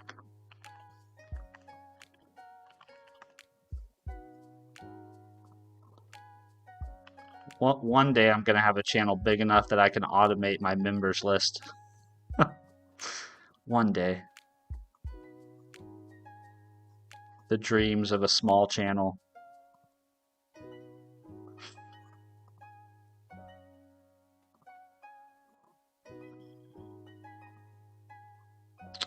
Let's see, delete, rename, members, and then we can do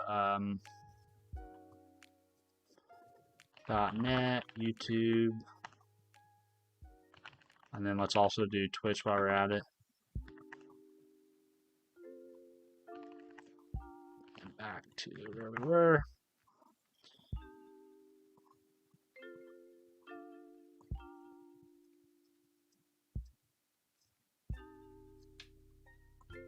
And then we have to restart the scrolls.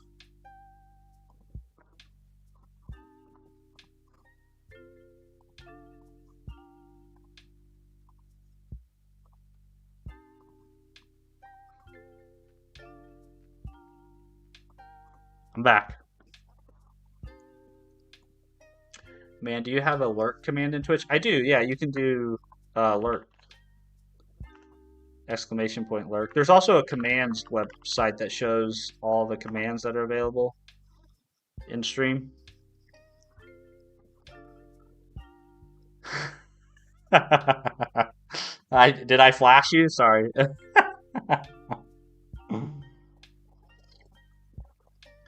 That's funny. I did not mean to flashbang you. Yes, lurk away. Lurk away. I need to create some sort of like lurk counter or something. That would probably be fun to do with it.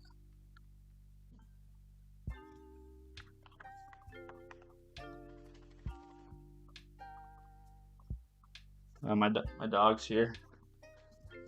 Opie. My wife must have left because my dog came down to my office.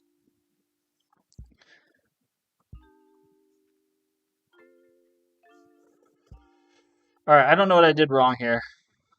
Let's see.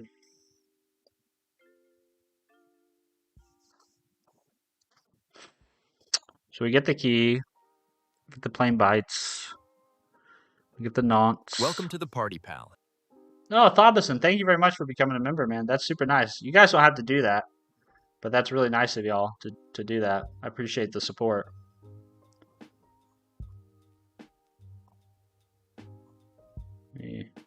We'll do this again.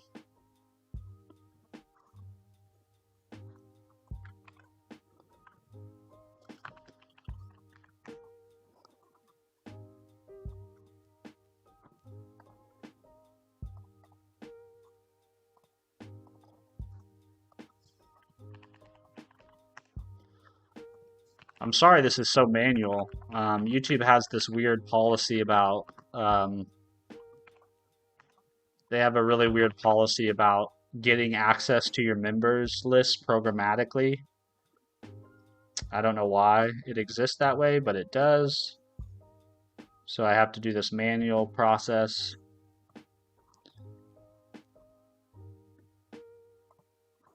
But one day, we won't need to do that.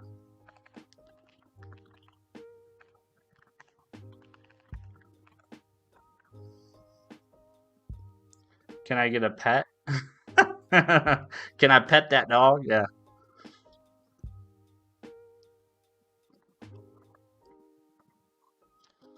He's a friendly guy. He's an old guy. He's pretty grumpy these days. He doesn't like to do anything he doesn't want to do, unfortunately.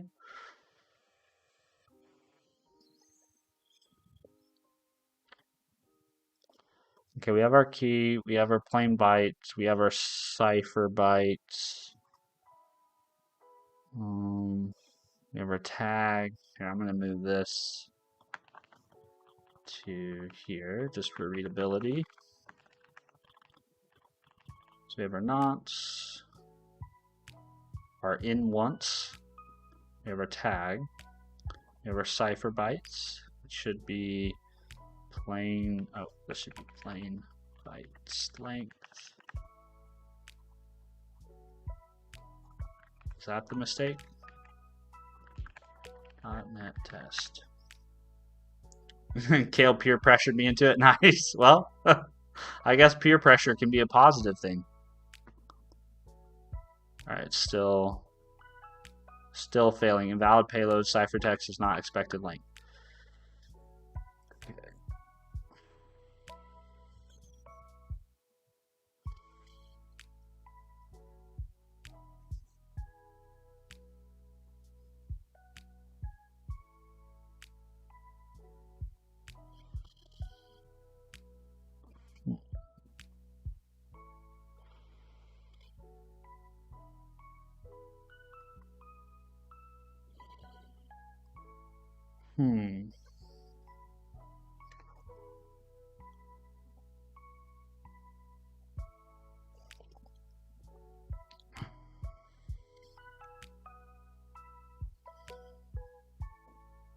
I don't see what I'm doing wrong. Not size, tag size.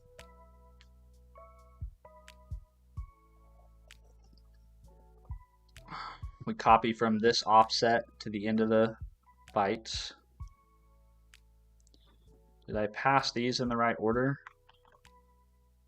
So we do not in once, plain text, the ciphertext, the tag.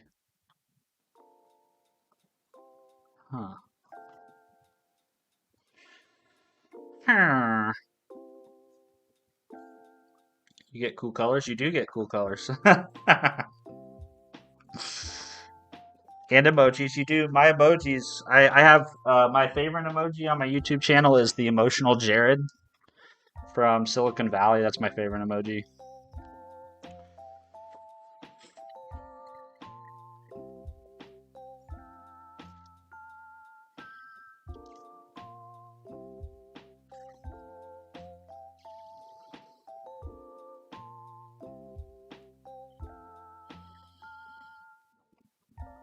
I guess do these need to equal each other, or should this just be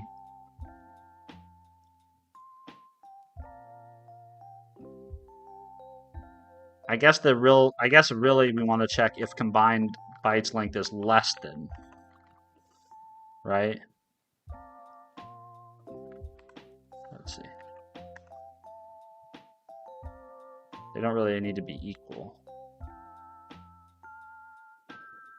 See, invalid payload, ciphertext is not of expected length. Huh.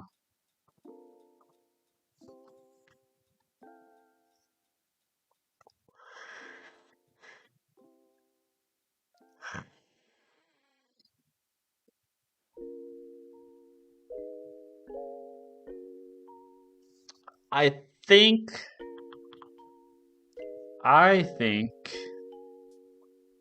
this, I think I screwed up. So I don't think we need this.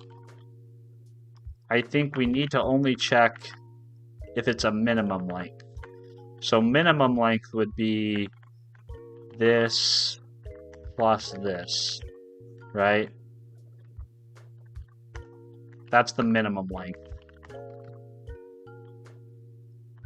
And then up here, we'll just go back to doing it how we were doing it. So we'll say in once size plus tag size plus plain bytes.length. Now it's turn. Hey, there we go. Cool. So we've got decryption and encryption working now. Wonderful. Now we should probably add some other tests around this behavior because, like, we probably want to try stuff with different keys or, yeah, we probably want to add some other tests. He's a damn genius. Who's a damn genius? Hold on, I gotta walk back here.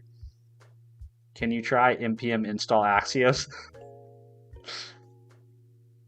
I see what you're trying to do there, Slow Panda. I see what you're trying to do.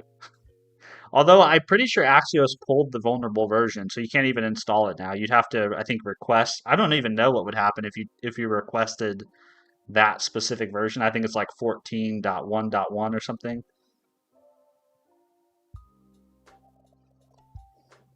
I'm a genius? I'm not a genius.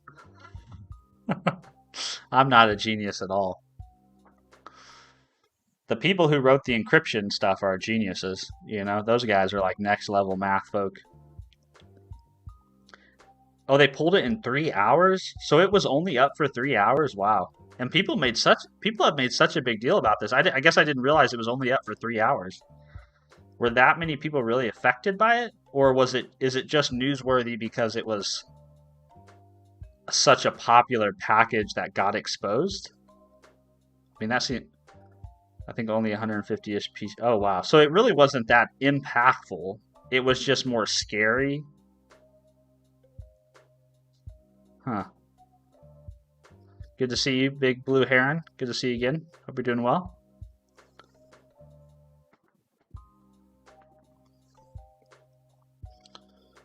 newsworthy because it's yeah, supply chain attack. Okay, that I mean that's fair. I mean I'm not saying it's not necessarily newsworthy. I just thought it had a much bigger impact than what it had. Even if someone does npm install, it's most probable that Axios is also installed. What? I don't think I understood that sentence.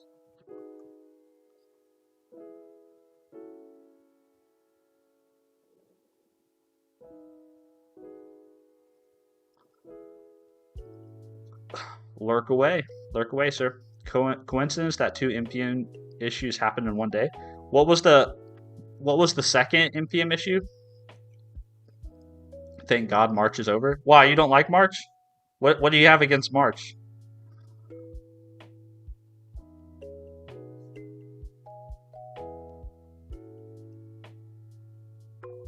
Claude code was a .mat file in an npm package release. Oh, okay. Sorry, I wasn't putting those two things together. I thought like it was another like leak or something. You know, not leak, vulnerability. When we git clone and auto npm install package. Do a lot of people do that? They git clone and npm install it all in one command? That's not me, but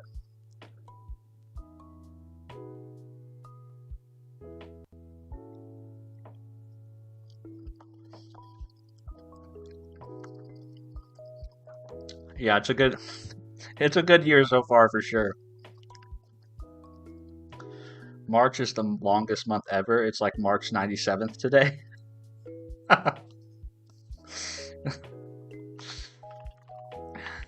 It's over. It's over now. You can put it behind. You can put it behind you.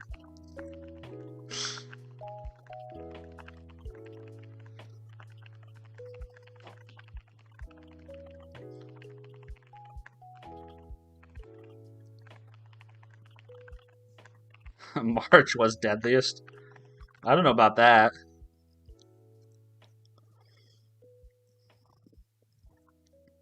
Yeah. The world is kind of in a pretty crazy state, though. That I will admit. The world is in a very crazy place. I guess gas is up to like $4 here in the United States. It's pretty crazy. Yeah, gas at $4. Can you believe that? It's crazy, man.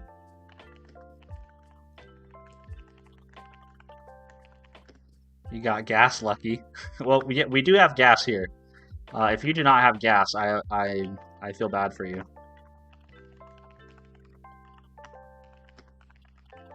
But it is very expensive. I told my wife this weekend, we were in the kitchen, I said, I have a feeling life is about ready to get really, really expensive. You know?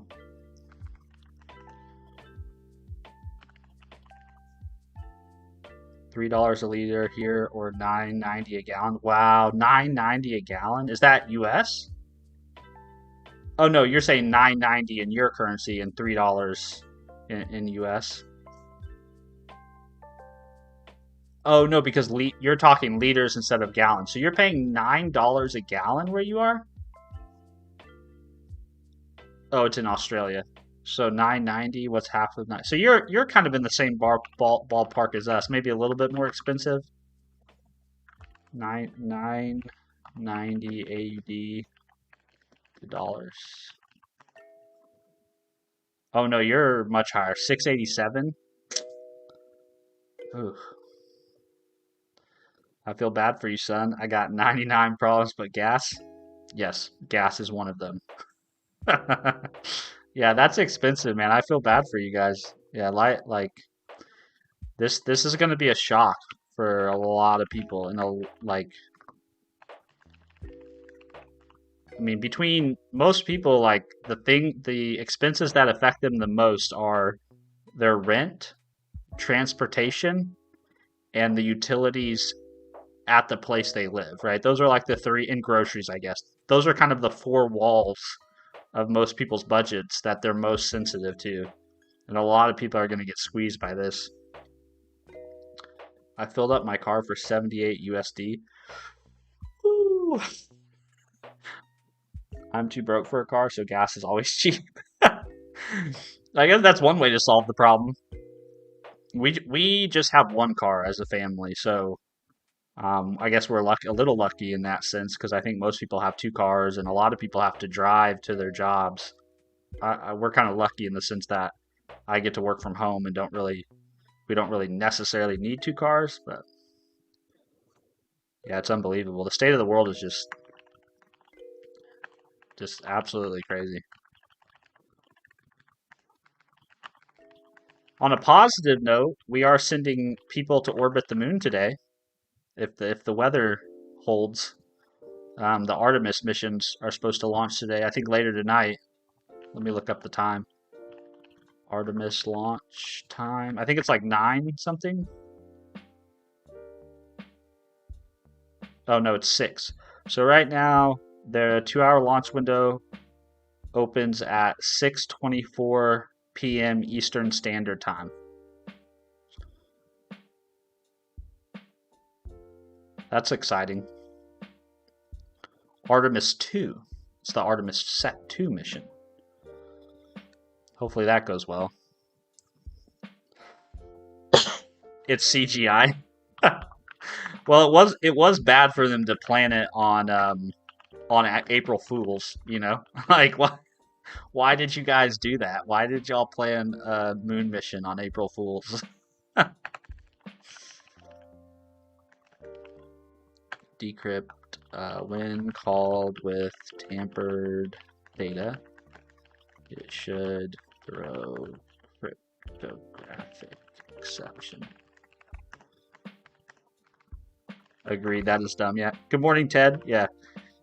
I mean, I'm excited for it. Like the nerd in me is very excited, but yeah, it's in terms of a good idea. Um,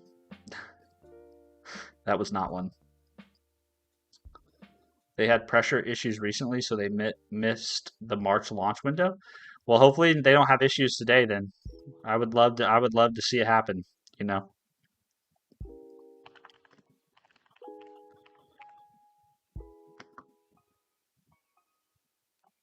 Oh, this would be cipher. Cipher text. Let's do system under test, encrypt, and we'll do some data.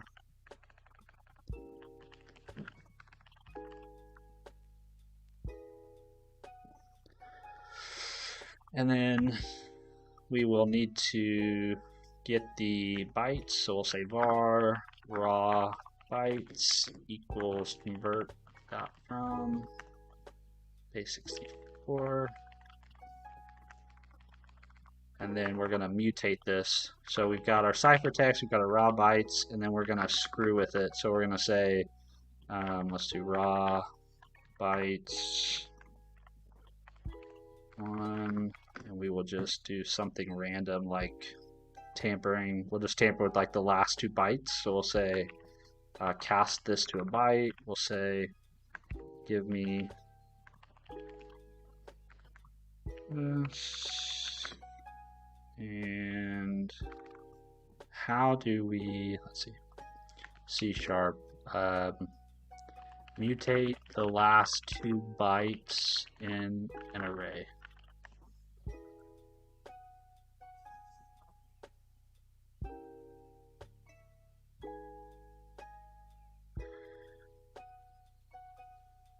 So I guess we can just do something like this.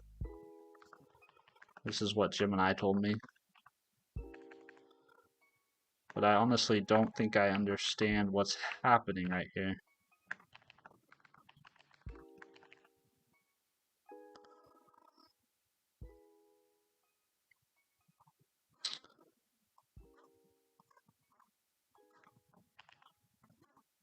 Can you explain this to me like I am a toddler? Whoops, that's not what I wanted to do.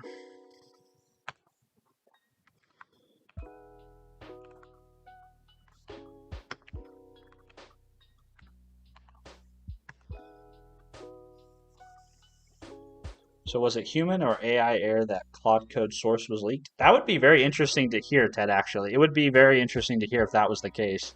They would never admit that, though, right? That would just be the ultimate tarnish. It would also be the ultimate meme. The internet would eat them alive, I think, on that one.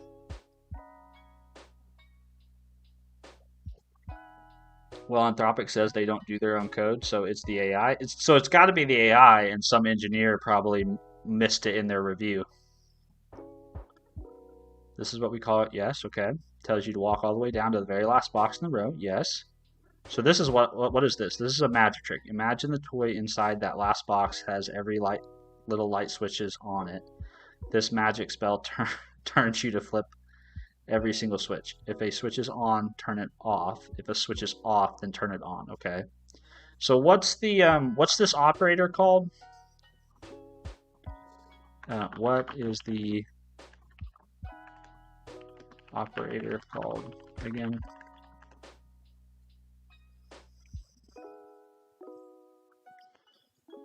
I never do bit operations like this.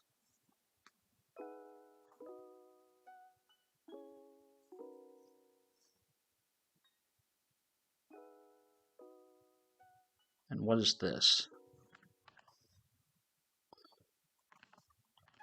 And what is this? Yes, bitwise XOR. That's what it is. Bitwise XOR. Stands for exclusive OR. So what is this?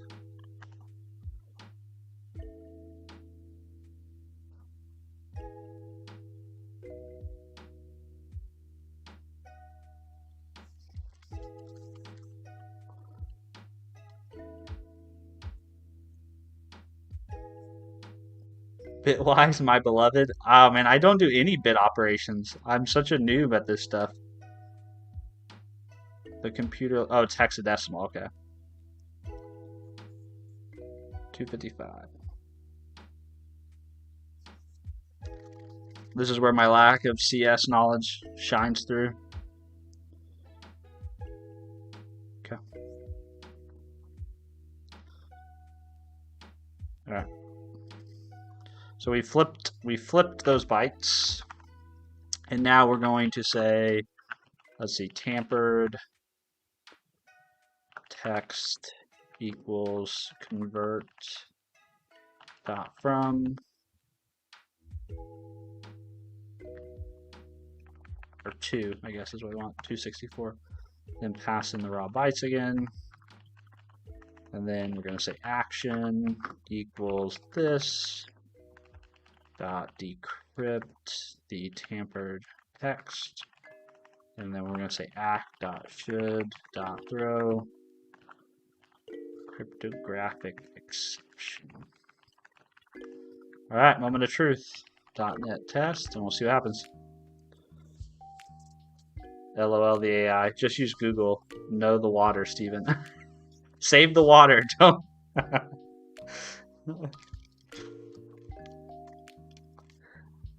Have you seen the inverse square root video from Quake 3? I barely understand it, but it's fun to watch. No, I have not seen it.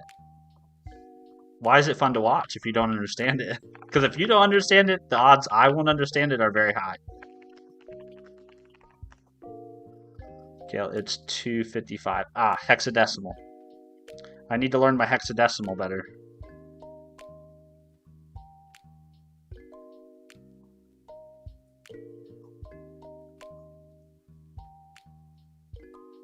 Yeah, I haven't seen that video, but if you link it in the Discord, I'll take a peek. Okay, so I think that was our crypto provider, or crypto. Oh, is it really? Shit, it's 9 o'clock. I I need to go to work. So the next thing we need to do is we need to actually implement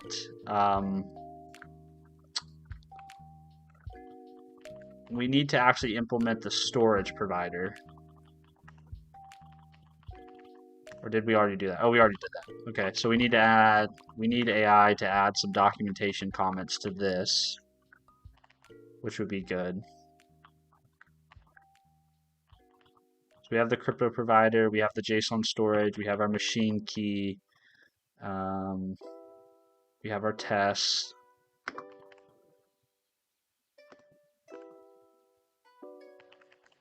Implement AES. What's it called?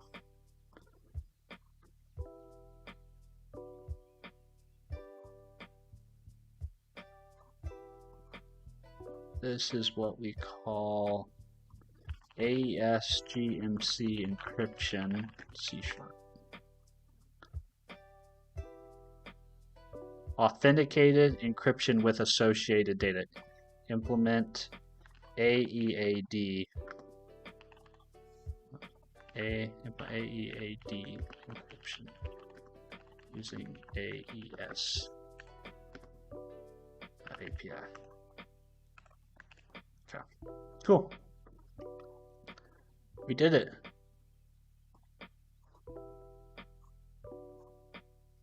All right, now going back to our wishful programming here. I think we need to now implement these extension methods. So we need to implement the add secure config and the add secure config. Oh, that's what we need to implement. We need to implement a configuration provider is what we need to implement now. Because this is just a service. Really, this is what this is, a service. But we need to integrate with the .NET configuration.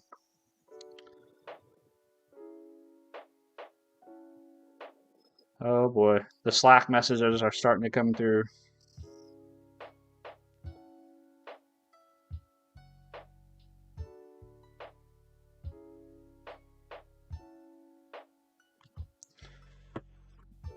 Build a messenger clone or something. That's how I learned right now. Oh, that could be fun. At least there's some networking there. Hold on, what are we talking about?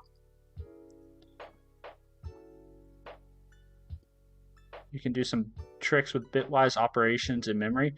Yeah, I don't know bitwise operations very well. That's the thing. I've never used them. Got an interview coming up, and apparently they are looking for React Native. Told the recruiter that I'm full stack, but whatever. Told me to practice a bit with RN, but fuck my life, it's so boring. Yeah. I would guess, though, if you know React, it probably isn't a huge leap, right, to go to React Native. You know, it's just probably learning like their specific APIs and stuff. But as far as like the fundamentals, I would guess it's like you're writing React code in a lot of places.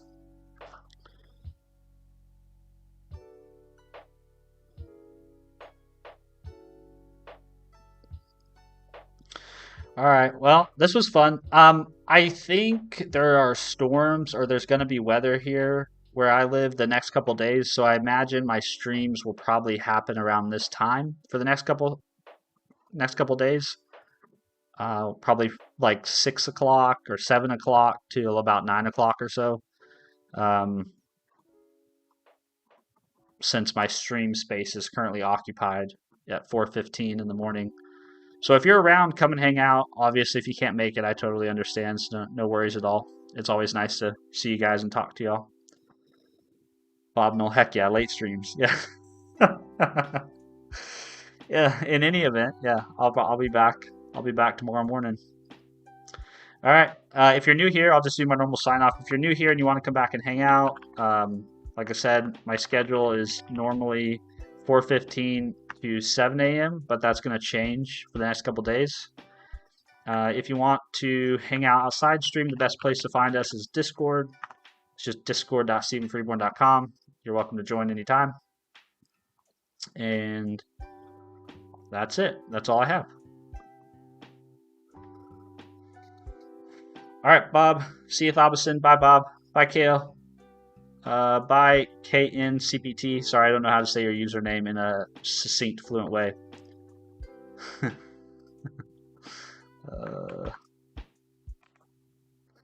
Let's see. Who else is here? King Brownie, have a good day, man. See you, James. See you, Slow Panda, if you guys are still here. Bye, Ted. Bye, Garrett. I think I covered everybody. Bye, you here. All right, guys. I'm out. Okay, bye. Bye. Have a good day. Appreciate you guys.